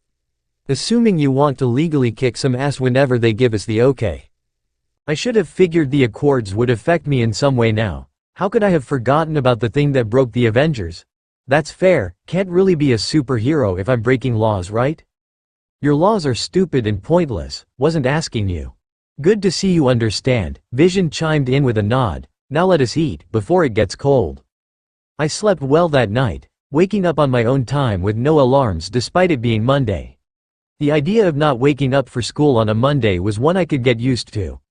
But I knew this wasn't a vacation either. After changing out of my pajamas, I was about to leave my room when I remembered Miles. Unfortunately, a quick check on the phone told me that he hadn't replied. So I guess we just weren't friends anymore, or he was just pouting, probably the latter. I didn't need to worry about that, it was a brand new day and my new life was beginning. Time to take the superhero world by storm. Excuse me. His voice made me jump, nearly hitting the ceiling with my mad, Venom-enhanced hops. Before my head snapped around, spotting Vision in the wall. Apologies, I did not mean to startle you, he offered politely. I blinked in confusion. You can face through things? That is correct, Vision nodded. I prefer it over doors, but it seems to make most uncomfortable. I can see why, I muttered, recomposing myself. So what's up? Breakfast has been prepared, then we will move to the training room for your evaluation. With that, he walked by me and stepped out through the door. We all look forward to seeing what you can do, before walking off. Releasing a small sigh, I nodded. All right, let's get started. Breakfast wasn't anything special, just some eggs and bacon with toast. Though Venom seemed quite interested in the bacon, because of course he was. Afterwards, I was making my way downstairs. Passing into a large open hall, seemingly below ground. There was all kinds of exercise equipment, training dummies, weights, the works. I suddenly went from a 5-star hotel to a gym. Rhodes was already down there waiting, though he wasn't suited up at all. Nobody really was. I guess that made sense. Alright, so we've got some dummies set up, Stark stated, sipping his morning coffee as he moved to a nearby seat. Go ahead and knock him down. Show off a little. Stretch your symbiote. Suit up. Stretch my symbiote. Ew. Yeah, sure, easy. I nodded, wiggling my fingers a bit. The pressure was on. I felt like I needed to impress them. You ready, Venom? Always. I seriously doubted that. My costume began to overtake my form. Venom's black writhing mask consuming me and making me appear a little larger. The toothed hood forming as well, while my fingertips now ended in sharp claws, as did my feet. I looked back around at the others, sweating beneath my new skin. So what do you think? Looks convenient. Rhodes nodded in approval, crossing his arms as he watched. Those claws your only weapons though? Well, Venom, being ever so dramatic with his timing, decided to go on the attack. Bladed tentacles spot out of my back while I faced the Avengers, stabbing into the dummies across the room and piercing through with ease. Not really. He said show off, didn't he? Earning a chuckle from the war machine. Not exactly a cannon, but it looks effective. Do you control those yourself or does Venom do it independently? Stark questioned, no doubt taking mental notes of us. What can he make exactly? Simple weapons, I explained, remembering Venom's own words to me. Blades, blunt objects, that kinda stuff. As the tentacles returned, hovering around me. And he kinda worked out that I'll control the motor functions while he controls the weapons. Interesting, Vision chimed in finally, with your symbiosis, assuming you share thoughts, you are virtually always fighting as two entities. I guess, that made plenty of sense, I just didn't quite get what made it so interesting. 2-on-1 is always a good thing, right?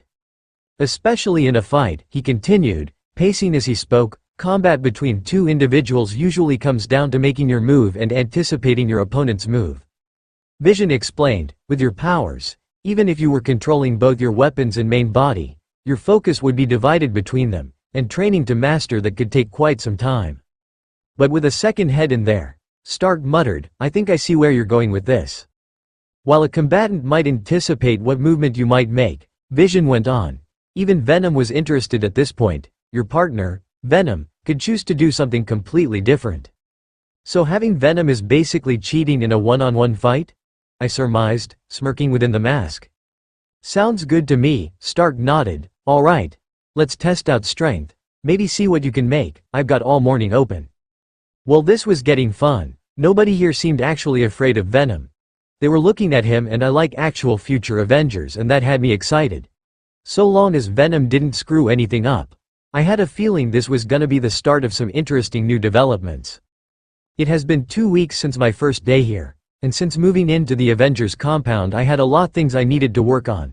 With training, a few online classes to make sure I get a proper GED and learning about various other countries' laws. The last one appointed by Mr. Stark, he figured it would be a good idea to get a head start on it in case I ever ended up deployed overseas or something. While I was taught some forms of hand-to-hand combat with Vision and Rhodes, most of my training was learning how to work alongside Venom. To fight as a single unit and cut down on how much we had to communicate before acting. On the side though, Stark seemed to take a particular interest in studying Venom and trying to teach him things. Though it was clear he didn't exactly trust the symbiote, they got along well enough. Mostly, he studied just how Venom functioned.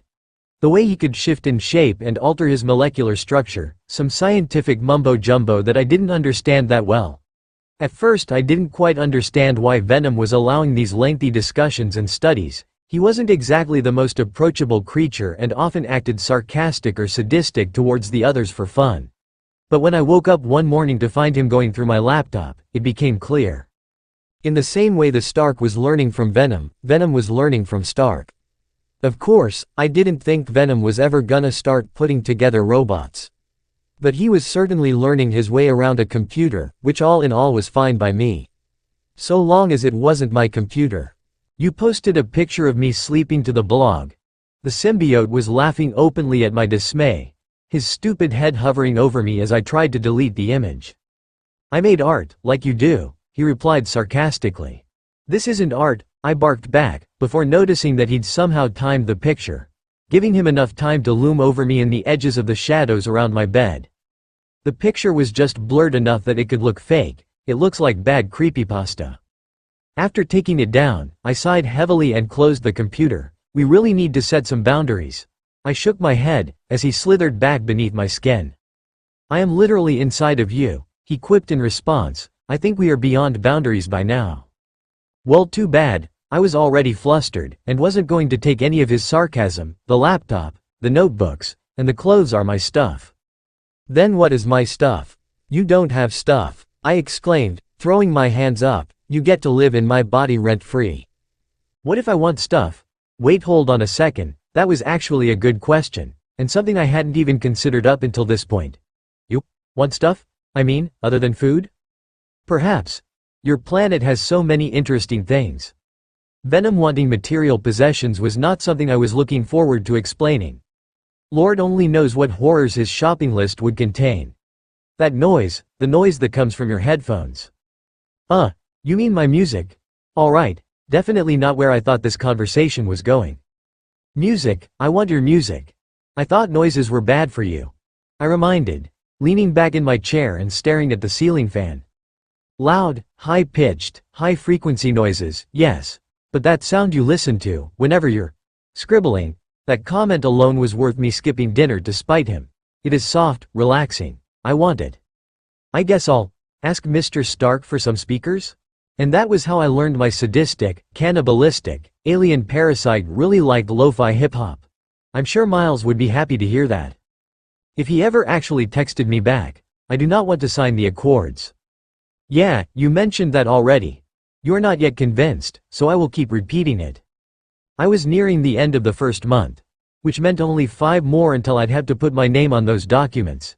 And when I'd officially become an Avenger according to Mr. Stark. In my free time though, whenever I wasn't having awkward conversations with Vision or Rhodes, I was doing a little digging. Looking into the superhero life. Reading articles on what people thought about the Avengers and the Sokovia Accords. And I really wasn't liking what I was seeing, neither was Venom. I kept these opinions to myself of course, but I knew that I needed to figure something out. In just 5 short months, I'd be 18 and I'd have to sign the accords or, well, give up on being a superhero. I hadn't talked with any of the others about this yet. I didn't want them to think I was about to go rogue like Captain America did, but, well, the more I learned, the more I understood why he did it. Any enhanced individuals who agreed to sign must register with the United Nations and provide biometric data such as fingerprints and DNA samples. Those with secret identities must reveal their legal names and true identities to the United Nations. Those with innate powers must submit to a power analysis, which will categorize their threat level and determine potential health risks. Those with innate powers must also wear tracking bracelets at all times. This wasn't about legalizing enhanced individuals, it was about controlling them. Any enhanced individuals who sign are prohibited from taking action in any country other than their own, unless they are first given clearance by either that country's government or by a United Nations subcommittee.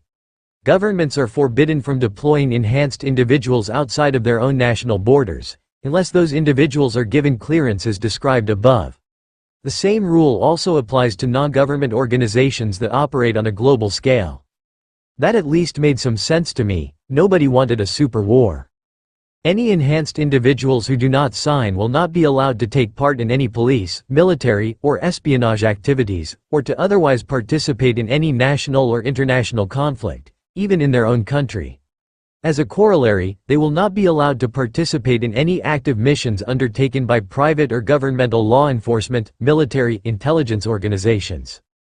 The UN demanded it was their way or the highway. This was probably what angered Venom the most. Any enhanced individuals who use their powers to break the law, including acts of vigilantism, or are otherwise deemed to be a threat to the safety of the general public, may be detained indefinitely without trial. If an enhanced individual violates the accords, or obstructs the actions of those enforcing the accords, they may likewise be arrested and detained indefinitely without trial. The accords offered no clemency, and practically stripped away the rights of people that might just be trying to do the right thing. The use of technology to bestow individuals with innate superhuman capabilities is strictly regulated, as is the use and distribution of highly advanced technology. The creation of self-aware artificial intelligence is completely prohibited. Okay, I could agree to that one at least. Nobody wanted another Ultron running around launching cities. I was so engrossed in my reading, I barely noticed the knock at the door. Before I perked up, it's open, quickly clicking away to some of my saved sketchworks. And in phased the form of Vision, at least he was actually using the door. Sort of, good afternoon. I was planning to order a pizza as Mr. Stark and James Rhodes have prior engagements outside the compound. He explained formal as ever, but I do not know what you'd like on yours. That caught me by surprise. Oh, just pepperoni is fine. Get the meat lovers. Where did he even learn about that? On second thought, meat lovers, he'd never leave it alone otherwise. Very well, he was about to leave when he noticed the sketches on my laptop screen. You're an artist? And my cheeks heated up a bit. Oh no, not really. I just do some sketching in my free time. Helps me relax before I go to sleep. I explained nervously. Putting a hand on me, feeling like scribbling costume designs was a bit childish compared to all of this. Vision pointed to the notebook. Do you mind? A little. No, go right ahead. I replied, handing him the book. Evidently I favored being polite over being comfortable. You mind a lot. Shut up.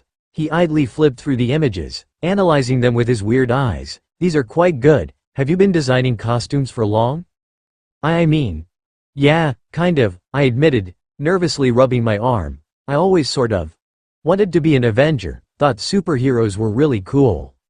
I can see the progression of your style, Vision noted, going page by page. You improved considerably over the years. Why, you think so? Well, at least he wasn't judging me harshly. Well, thanks. Here, he closed the notebook and handed it back to me. I'll go place our order. Though, just as he was phasing through the door, I opened my big mouth. Vision wait, causing him to stop halfway. I swallowed nervously before continuing. So, what happens if I decide not to sign the accords? His demeanor visibly shifted, from his normal calm stature to a far more serious one. Then, any use of your powers will be forbidden, and you will be sent back home. Yeah, that all checked out. That's pretty much what I figured. I sighed, lowering my head and staring at my notebook. So you've read up on them, I take it, he replied, stepping back inside. I know the terms may not be ideal, but it puts world leaders at ease, and still allows us to use our powers for good and protect others. But, I narrowed my eyes slightly, who's protecting us from them? We protect each other. Vision assured, I understand that you are young and likely scared with all these changes happening in your life. I myself am technically not very old by your standards, though I might look the part.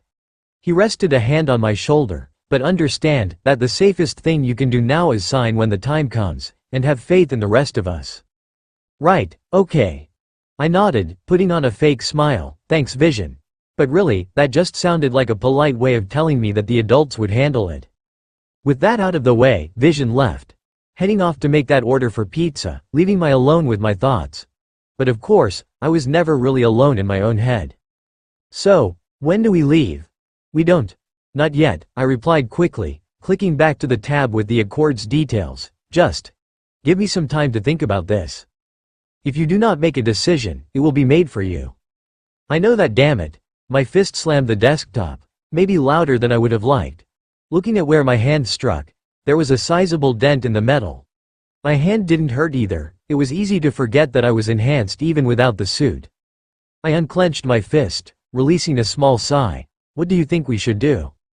The way I see it, we can do whatever we want, Venom answered, releasing a sadistic chuckle of amusement. We don't need laws or Avengers to be heroes. Perhaps a solo career is more our speed. Honestly, I couldn't help but smirk a little at that. Venom's amusement was rather infectious. Maybe you're right, but for now we need to bide our time. 2 months later I was awoken to loud knocking at my door. My half-lidded eyes turning to the clock. It's 5 in the morning. I grumbled, rolling out of bed in my pajamas. I stumbled towards the door, pulling it open. What's up? Looking up at James Rhodes in the doorway. I smell fear. Come on, we've got a mission. He sounded worried, already changed out of his own bedwear into the undersuit he'd likely wear while piloting the war machine. Wait, what did he just say? Mission, for me? Why? I followed behind him quickly. I thought I wasn't signed on yet. Secretary Ross is calling this one a special case, Rhodes explained, leading me up another flight of stairs. We were heading for the briefing room. I'd only ever been up here once before. Considering I never went on missions, there was really no reason to be here. All hands on deck. Stark and Vision were already present, as was a man I hadn't met before. His age given away by wrinkles and white hair, wearing a fine suit. I had a good idea of just who this man was though, based on his cold analytical eyes. "Ah, there she is." Stark greeted me with a smile. "Defense Secretary, this is our newest trainee, Gwen Stacy." He nodded, offering me a hand. "Stark says you'll be a powerful asset." Before his eyes shifted to my clothes. Yeah, pink t-shirt with Pac-Man pajama pants was a great first impression. "I'm Secretary Ross." "Nice to finally meet you," I replied somewhat nervously, shaking his hand while looking to the others. "What's going on? Did something happen?"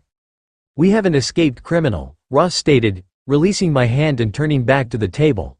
Stark was bringing up images, showing a massive rampaging humanoid. Bone spines sticking out of his back, along with jagged elbow spikes.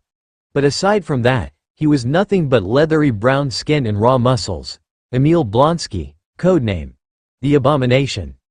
I approached the screens, footage repeating of this massive man tearing through trucks and other military ground vehicles, throwing their wreckage at helicopters while their bullets bounced harmlessly off his skin. He's like the Hulk. This was all taking place in cold tundra, slowly shifting to dense forests. "He looks like fun." "Something like that," Stark answered, notable distaste in his tone. Blonsky was a super soldier, not unlike Steve Rogers. But while attempting to capture Dr. Bruce Banner, he injected himself with some of the Hulk's blood and well, wasn't a very good mix.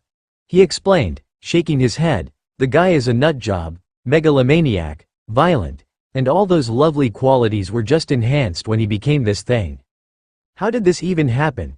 Rhodes questioned, crossing his arms. "And why are we just hearing about this now? This footage is recent, isn't it?" "We were transporting him to another facility, from his former vault in Alaska." Ross explained, more secure, new tech to keep him on ice. "But a freak ice storm hit, slowed the transfer and damaged some of our equipment, giving him a chance to wake up. The men on screen didn't stand a chance, they were being absolutely slaughtered. I had to make myself look away. We tried to contain him, intending to send you in as a last resort considering how understaffed you are at the moment. But Blonsky's carved a bloody path all the way down the coast, and we can't have him hitting any major population centers in the States." "Is our mission to subdue or eliminate?" Vision questioned, finally speaking up after analyzing the footage. To which Ross replied in quick order, "We want him alive. Subdue and contain him and we'll throw him back into his icebox." Before bringing up a map in place of the videos, current heading has got him aimed at Seattle, Washington. "Have you started the evacuation?" Stark asked. "What's our timetable here exactly?" "You'll be leaving immediately. At current speed Blonsky will reach the city in 6 hours. Ross replied, "We're doing what we can to clear people out, but we can't evacuate the entire city in that amount of time and keep slowing him down. So it's up to us," I realized, swallowing nervously as I imagined staring that monster in the face. Heck of a first mission. Time to put the last 3 months of training to use. Rhodes nodded half-heartedly. I don't think any of these men were too keen on sending me into battle. Despite what I could do now, after all this training, I was still the kid around here.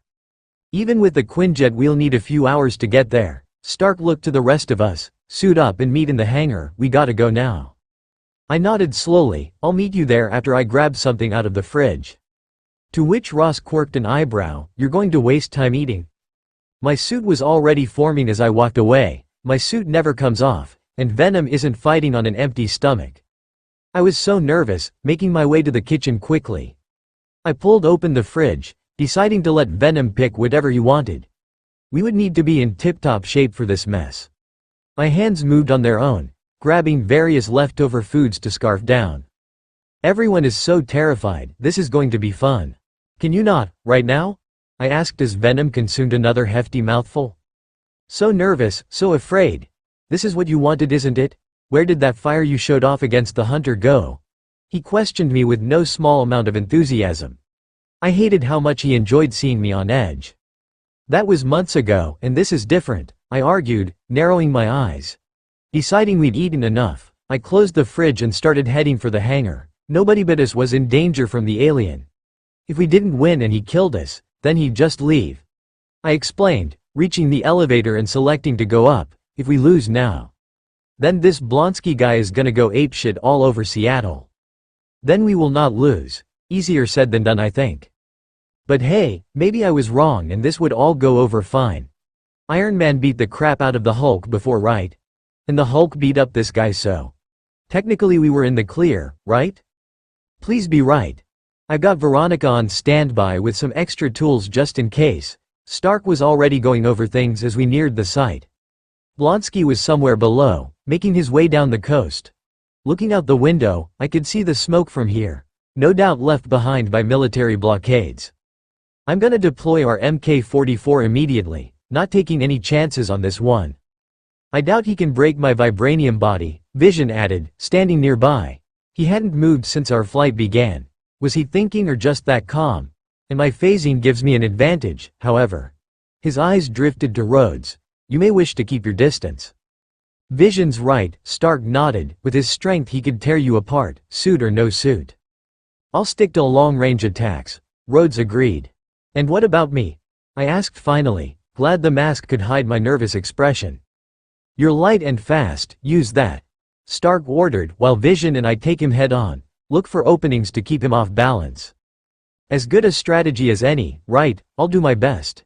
This was my debut. I was trained and knew my way around a fight much better than that girl who faced off with Cross 3 months ago. Beginning descent. Friday's voice sounded over the Quinjet's PA system. I could feel the shift in my stomach, bracing myself as we neared the land below. Alright Avengers, let's go to work. Stark's helmet closed over his face as we touched down.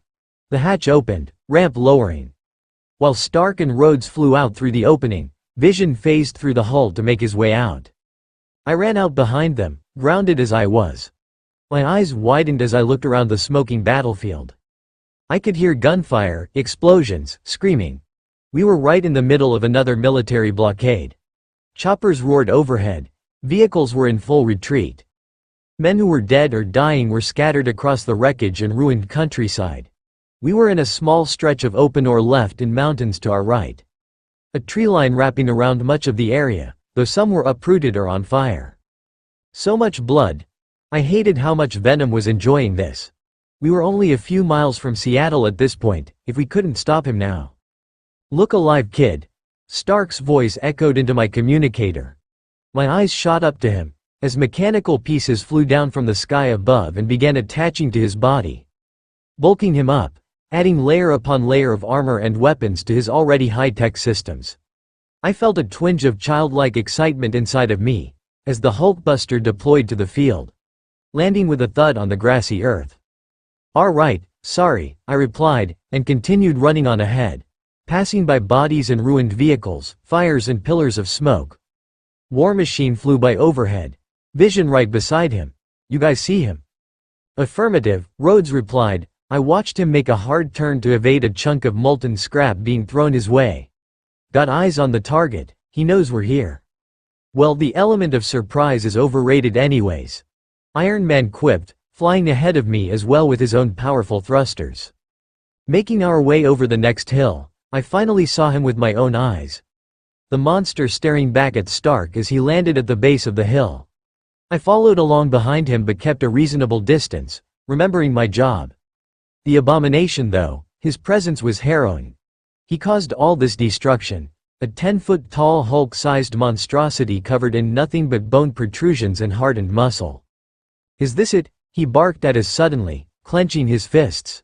His eyes darting between Stark, myself, and the other two circling him in the air. What's the matter, Blonsky? Stark demanded, keeping up his sarcastic attitude, expecting somebody a little more green. Where is the Hulk? His voice boomed as he stomped the earth. I want to fight the Hulk. Give me Bruce Banner. Sorry, Dr. Banner is currently on vacation, Stark lied. I knew nobody had any idea where the Hulk disappeared to after Sokovia. But I really wish he was here right now. If you'd like to quietly return to your cell, I can send him your way as soon as he gets back. Earning a deep, guttural chuckle from the abomination. That twisted smile on his face made my skin crawl. No, if he's not here. Then I'll just rip apart more people until he decides to show up. Well, it was worth a try. I watched as the back plating on Stark's armor opened, dozens of miniature, high-impact missiles began to fire off into the air, heading straight for Blonsky while War Machine opened fire as well, putting all that ordnance to use. Explosions and fire roared in the field, as the abomination was consumed in smoke and dust. I doubt that did it get in their vision. Yes, sir. The artificial life form dived straight in, but no sooner did he enter the cloud did his body come flying back out, flipping backwards through the air before leveling out. My eyes widened, as that gem on his forehead unleashed a beam of pure energy. It struck the abomination dead center of the chest, making him slide back across the ground while he attempted to cover himself with those big meaty arms. At the same time, Rhodes unleashed more from his arsenal, bullets and missiles striking his exposed back. "Let's get in there," Venom shouted suddenly, shaking me from my stupor. "Damn it, what am I doing?" I shook my head and started running, circling the center and trying to get into a position to attack, though even if I found one I'd have to wait because charging in under War Machine's explosive attacks would just hurt me. Abomination knelt down suddenly though, digging his hands into the earth, before launching himself into the sky, taking Vision off guard and slamming into him. The impact carried them both further towards the tree line, before Vision phased through him leaving Blonsky to crash and roll across the dirt.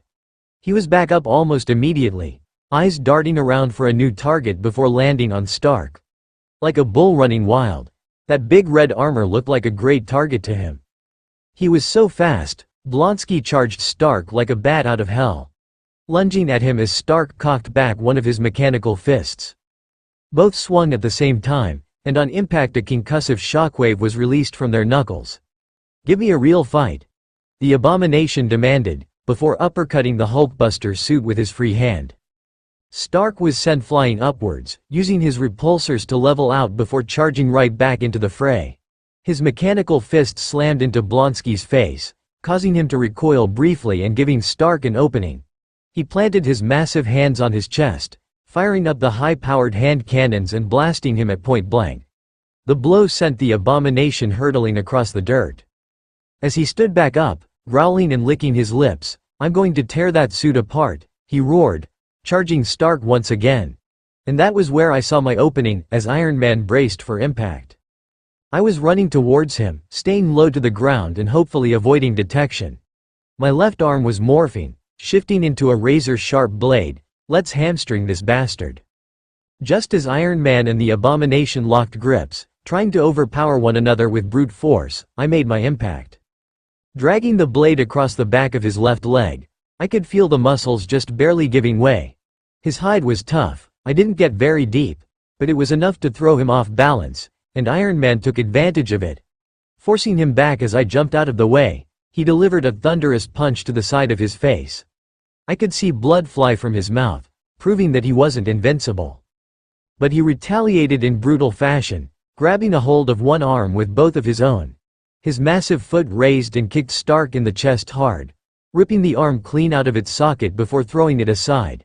Leaving him with a large opening for attack, he charged forward elbow first, driving the bone spike deep into the chest cavity of the robot. If it went too deep. What the? Both me and the abomination was surprised as Vision phased through the Hulkbuster from behind, appearing right between the suit and the monster. His gem glowing brightly, before firing off another massive blast. As the two were separated, Stark falling back on his ass and the abomination sent flying, I raced over to the damaged suit of armor. Fearing that the bone spike might have penetrated too deep, "Mr. Stark, are you alright?" "NGH, I'm good. Just scrambled the power a bit," he answered, sounding a little rattled. "Gonna need a second to reroute and repair. Better stand clear," he added, to which I obeyed as mechanical pieces began to rain down from above. Bits of the Hulkbuster suit were popping off, damaged plating or broken electronics, quickly being replaced by the new parts. "How many replacement parts do you have?" I asked curiously, blinking in surprise. "At this rate, not enough." "Incoming, aw!" I yelped, Venom's tendrils lashing out to throw us out of the way as a hunk of flaming scrap hurtled our way. I rolled across the ground before springing back up, watching the abomination laugh at me before being interrupted by the Hulkbuster. a mighty metallic fist slamming into the back of his head, actually making Blonsky stumble forward before he turned and backhanded Stark with one of those massive fists. "This is ridiculous," I exclaimed while racing alongside the outskirts of the battle, watching for another opening. "It's like we're fighting a brick wall here." War Machine remained overhead, using his weapons to unload on Blonsky whenever he tried taking the fight beyond this battlefield. The damage was negligible, but the brute wasn't thinking beyond the desire for a fight. So keeping him focused on us was easy.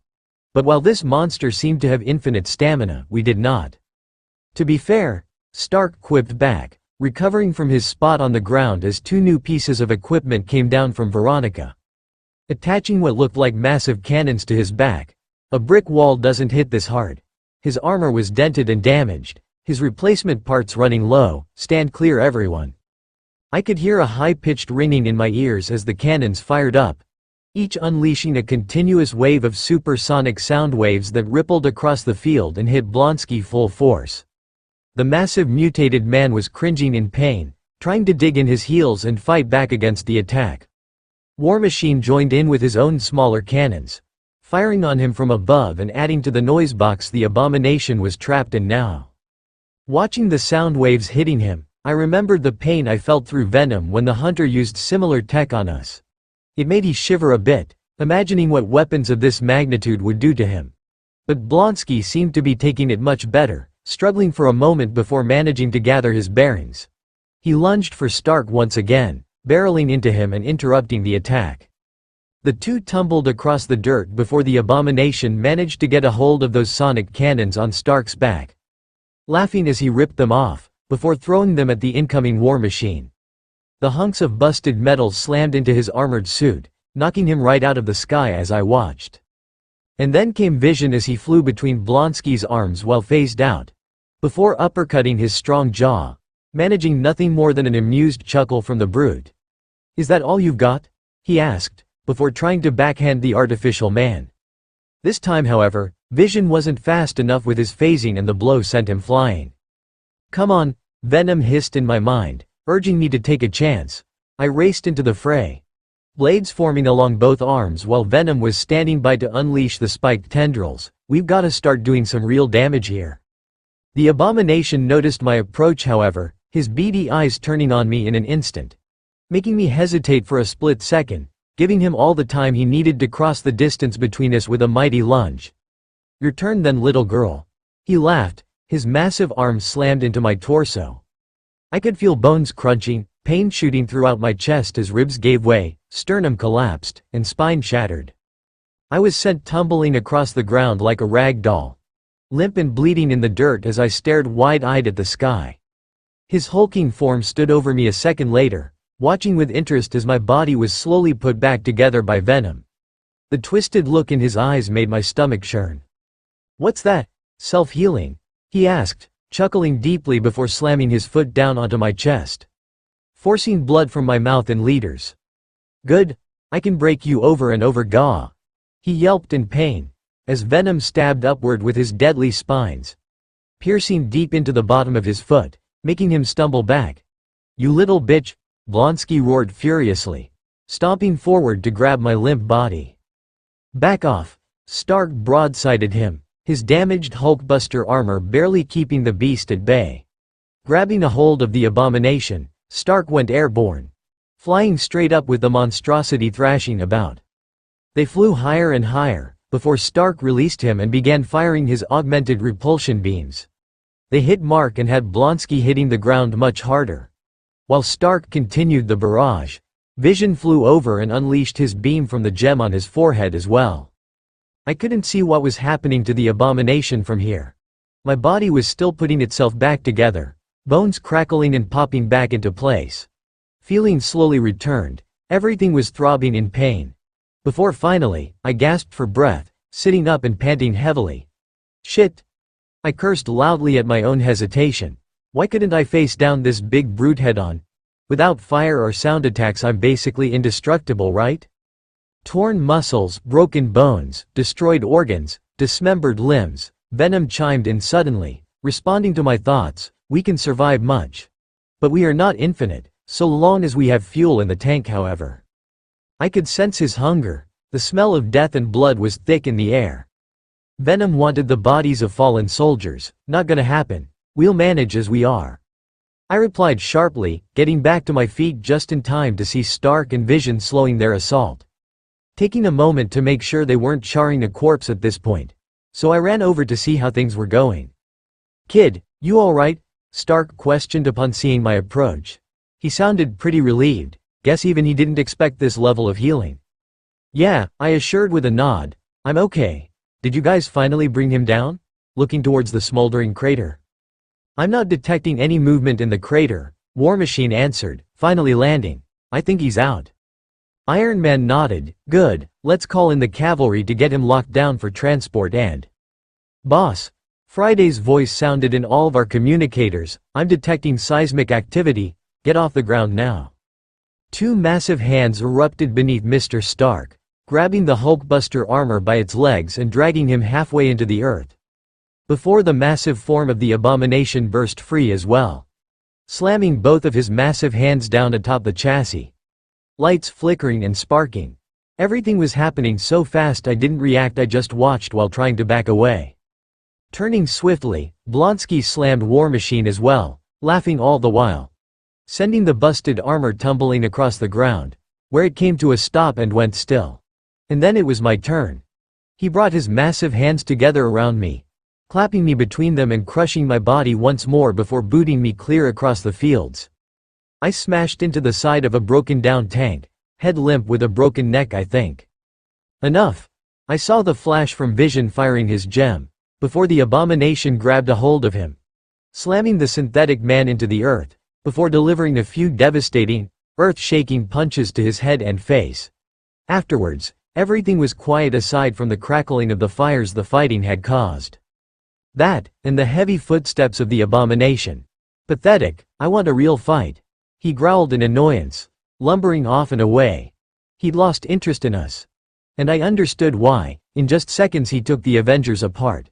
None of us had the brute force to match his own, or the durability. Cold, suffocating tendrils of fear were coiling around my literally broken heart. Out of the corner of my bloody vision, I could see him walking away, slowly picking up speed, heading for the city in the distance. There was no way the evacuation was finished by now, and from the looks of things everyone was out of commission. We failed. I was healing slowly, but the pain remained. Out of the corner of my eye, I could see tendrils reaching out from my body. Following their path, my eyes widened at the mangled body just a few feet away. Venom. Don't do it. But I could feel his hunger. It was trying to overwhelm my weakened senses. I tried to resist him, slowing the movement of the tendrils as I clenched my eyes shut, only to see his pale white eyes staring back at me in the darkness. "Do you want to survive?" Of course I did, but not like this. It doesn't matter, still can't beat him. I felt the motion of those tendrils piercing into the dead Mont's body. The writhing black substance that was Venom began to consume him, breaking down his clothes, flesh, and bones, consuming everything that this man once was. At the same time, I could feel my body repairing faster. I was absolutely disgusted. The rush of stamina inside of me only made it worse. The moment I was able to move, I lurched forward and threw up all over the dirt, panting for breath as my mask faded away. Feeling the breeze against my own skin felt good, a minor comfort as my eyes darted towards the others. "Mr. Stark," I cried out, running towards him and the Vision, Vis. But neither could give me a response. I knew the Vision wasn't dead though, his body was too strong for that. Stark, however, I had no way of knowing while he was locked up in that suit. The helmet was slightly dented in, from the abomination's brutal blow. Rhodes. My head whipped around, seeing the crumpled armor laying in the dirt, some sparks flying from his broken weapons. I felt isolated, alone in the silence with nothing but the breeze in my hair. Anyone? No, I couldn't be the only one. Something was wrong. I felt a twisted tension creeping into my mind. I was sweating. Why was I sweating? Was it fear? Anxiety? Was I having a panic attack? No, that wasn't it. I felt something else. "We need to consume more." Snapping me right out of my thoughts, eyes darting around as I realized I'd wandered towards the center of the battlefield. "No," Absolutely not, I shouted, stumbling from two more bodies. They were half crushed beneath the wreckage of a helicopter. I had to look away, fearing that the hunger gnawing at my insides would get the better of me. We are not. I am not. They are already dead. Gwen, Venom shouted, sounding angry suddenly. Are these useless corpses worth more than the living humans in that city? I brought my hands up, covering my ears. Shut up. Where did the ringing come from? That wasn't Venom, was it? They're still people. I won't eat people? Then the deaths of anyone else today are on your head. He spat harshly. I don't think I'd ever heard him this genuinely angry before. It made the ringing louder as my heart raced. This is what you wanted, isn't it? You want to fight. You want to save people. Look at the bodies, Gwen. Do it. I lost control of my body, my eyes forced open by Venom as he made me look at the mangled corpses. Hundreds more will end up like this because you hesitated. If you don't act, I will. The illusions I had of becoming a hero were shaken. I felt like I was going to cry but managed to hold it back. Gritting my teeth, eyes clenched shut, I didn't want this. If we went through with this, if we devoured these people, everyone will think I'm a monster. Then I will take the blame. My eyes widening as I looked down at my hands. Venom. It was like his anger had disappeared. Was he just acting that way to push me? Was he really that frustrated with my lack of action? Tell them I overpowered you. Tell them warped your mind, whatever you have to. But why? Why would you do that? Because I don't care what they think of me, of us. He answered sharply, I will do what has to be done, no matter the cost. Processing what he was saying, I could feel the ringing was gone. Whatever that was, it seemed to have gone quiet. I still didn't like it, but more fuel means more power? Yes, but it may not last for long, and it may still not be enough. There was no math here. A mountain of corpses being lost was a lot better than however many the abomination would kill before we brought him down. If we even could bring him down. I braced myself, knowing this wasn't going to be pleasant. All right, Venom. Do it. Even if this only bought them a few more seconds, it was better than standing here. Tendrils lashed out from my body in every direction, stabbing into whatever bodies they found. I could feel the food pumping into us. It was disgusting. I wanted to throw up again but held it back, doubling over as I felt something else. The black writhing mass that was Venom began to swell and shift. As we devoured corpse after corpse, I felt new power welling up inside of me. I was growing larger, I was turning black. Like the first time I let Venom loose, I was gone. My face replaced by his, with that massive maw lined with teeth and a disgustingly long tongue. There was more though. This wasn't just a physical change. My feelings were changing rapidly, as we grew more powerful. Hunger changed to excitement, disgust turned to rage, dread turned to hate. By the time we were out of bodies, I had only a single goal in mind. And I would either complete it or die trying. Kill Emil Blonsky. Kill the abomination. I suppose I shouldn't be surprised it was within our capabilities. And in the moment, I wasn't going to question it. But I had to wonder why Venom never brought up the idea of creating wings before. Black and leathery, with blood-red veins flowing through them. As we soared through the air though, it hardly mattered to me. I could see my target down below, barreling towards another military blockade on the road leading into the city outskirts. Let's go, I snarled out, my voice mixed with Venom's own. In this monstrous state, I wasn't even sure who was in control. But on the inside, Venom egged me on as if I were completely on charge. Bury our claws into his neck. We descended upon the abomination like a bird of prey, as the military prepared to open fire. We struck from behind, stabbing into his shoulders with jagged claws at the end of my hands. Shoving him down into the street he ran across, dragging him through the asphalt before letting go. I circled around and landed between him and the blockade, blood dripping from his claws. We pierced skin, tore muscle, nothing that would really slow him down. HRRRNGH. He pulled himself from the ruined street with ease, glaring back at us before his mouth opened into that feral grin. Back for more? Good. I want more fight. He was invigorated by the pain I caused. He charged me with reckless abandon, leaping into the air with his arms raised to smash me into the earth. I didn't come to fight. I crouched low, like a predator ready to pounce. I came to kill. Tear him apart. We were both focused on the same thing, our bloodlust feeding off of each other. I jumped straight at the abomination. Colliding mid-air, I went for the ribs and directed his momentum backwards while using heavy winged beats to carry us away from the blockade. He wouldn't gain a single step towards the city while I was still standing. I hissed and screamed like a wild animal, trying to sink fangs and claws into him as we fell back through the air, finally crashing into the ground and breaking apart. I rolled across the dirt, digging in my claws and leaping back up. HRAAAAH, I screamed, charging him like a mad woman. The abomination was focused entirely on me now, his face filled with excitement as he drew back his massive fist. I was being reckless, and took the punch head on. My head snapped back, but I remained standing. It hurt, my skull must have been fractured, jaw hanging loose and broken.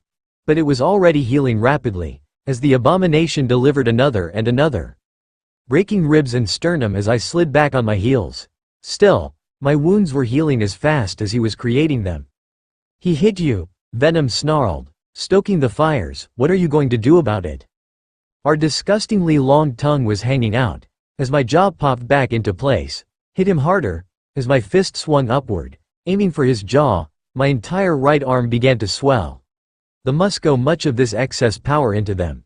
It hurt, it burned, it felt so good. The impact shook the earth beneath our feet. I felt his jaw giving way, blood and teeth flying from his mouth. Yes, more blood. My own horrifying, tooth-filled grin widened at the sight of it. Before I pounced once again, knocking the abomination off his feet and digging my claws into his chest, trying to tear away at his flesh, break through his bony sternum. I needed to. It was the only way to reach his organs, his juicy, bloody organs. But even as I tore at the surface of his skin, his dense bone structure was too much to penetrate as I was now. I couldn't crack the sternum or shred through his thicker muscles. I needed to find an opening, I needed to get to the soft innards. He wasn't going to give me that chance though. His massive fist slammed into me, knocking me off of him. I rolled across the ground, but tendrils jutting from my body pushed me back up whether I was ready to stand again or not. Back on my feet just in time to eat another massive fist from the abomination. My left arm had only just finished healing when I brought them both up in an attempt to defend myself. HNNNGH. My forearms crunched beneath the weight of his blow. The pain only drove me on. The moment my arms were shattered by his punch, half a dozen spiked tendrils shot out of my chest and stomach, stabbing into the abomination, trying to pierce through his body. No, there was something more. I could feel it. Venom wasn't just attacking wildly, he was probing for weak spots. Nothing, Blonsky roared out, swatting away the tentacles in me with both hands, knocking me back into the dirt, before he jumped on top of us, driving his knee into my stomach, crushing my body into the earth as he laughed. You are nothing, I'm going to break you, over and over until you can't fix yourself anymore. It sounded like he was enjoying this almost as much as we were. Blow after blow, he beat my head into the ground, dazing me, while my body rapidly healed itself over and over again. Venom's voice was barely registering in my head anymore. My bloodlust still going strong though, I lashed out with my arms and legs, cutting at his own feet while tendrils tried to stab at his body. But we couldn't find any real weak points, no good gaps in the bone structure. Get off of her! A bright light splashed against the abomination's back, halting his attacks for a split second as Vision's voice rang out. The abomination turned his attention away from me, if only for a split second. Do it now? That wasn't Venom's voice. AAAAAAAAGH. I thrust both my arms upward, screaming together with Venom. My hands stabbed into his shoulders from behind, and I pulled our limp body up on top of him. Die die die die die. I raked my claws across his face, trying to get a hold of his tiny head as he thrashed around. The Vision was all too happy to help though, firing another beam that struck him in the stomach before charging in and delivering his heavy-handed punches, keeping the abomination off balance. I finally found my leverage, getting a hold of him by the jaw and side of his head. Claws dug firmly into place. Venom and I were both screaming as we pulled and twisted as hard as we could. My arms were swelling up again, bulging massively with power, the pain making us laugh. Our twisted, insane laughter growing louder as finally, with a sickening pop, something gave way. Blonsky hit the ground, Body limp as we broke his neck. Head twisted sideways beyond its limit. I stood atop our conquest as my arms began to shrink down. As the vision watched us both, I didn't care what he saw. I threw back my head out of some primal desire, and screamed to the heavens. Our twisted voice carried for miles. Before I began to feel the fatigue, my head starting to spin. Venom wasn't kidding. I burned through our fuel in a matter of minutes with that power. My body began to ache, shrinking back down to normal, or at least into my original costume. Good. Very good. My head throbbed in pain, bloodlust subsiding as a wave of nausea swept over me. I lurched forward and tumbled off of the abomination's body, vomiting into the dirt. Whose voice was that? That wasn't Venom, but as my power trip vanished, so did that presence. Just what the hell was going on? Miss Stacy, Vision said suddenly, landing by my side. He knelt down, placing a hand on my back as I threw up once more. It's okay. It's over now. His eyes drifting to the dead body of the abomination, our objective. Wait, Vision was here. What about the others? Where is Mr. Stark? And War Machine? I asked, panting heavily as I grabbed my head trying to stop the world from spinning. My voice was ragged, throat hurt from all that screaming. Mr. Stark is all right. His armor was badly damaged and he was left trapped inside for a bit, Vision explained. James Rhodes was knocked unconscious and is currently being airlifted to a medical facility. Things were starting to come back into focus. I wasn't seeing red any longer. Everything that had happened, it was all starting to process. From the moment we started consuming those bodies to now. My eyes widened, remembering the sensation of my bones crumbling, organs being destroyed. It made me feel sick again. That kind of punishment to my body was enough to kill anyone else. I gripped myself tightly, shaking a little. Thinking about what my body could do. Am I even human anymore? No, Venom said, his own voice having calmed down as well. Or Venom.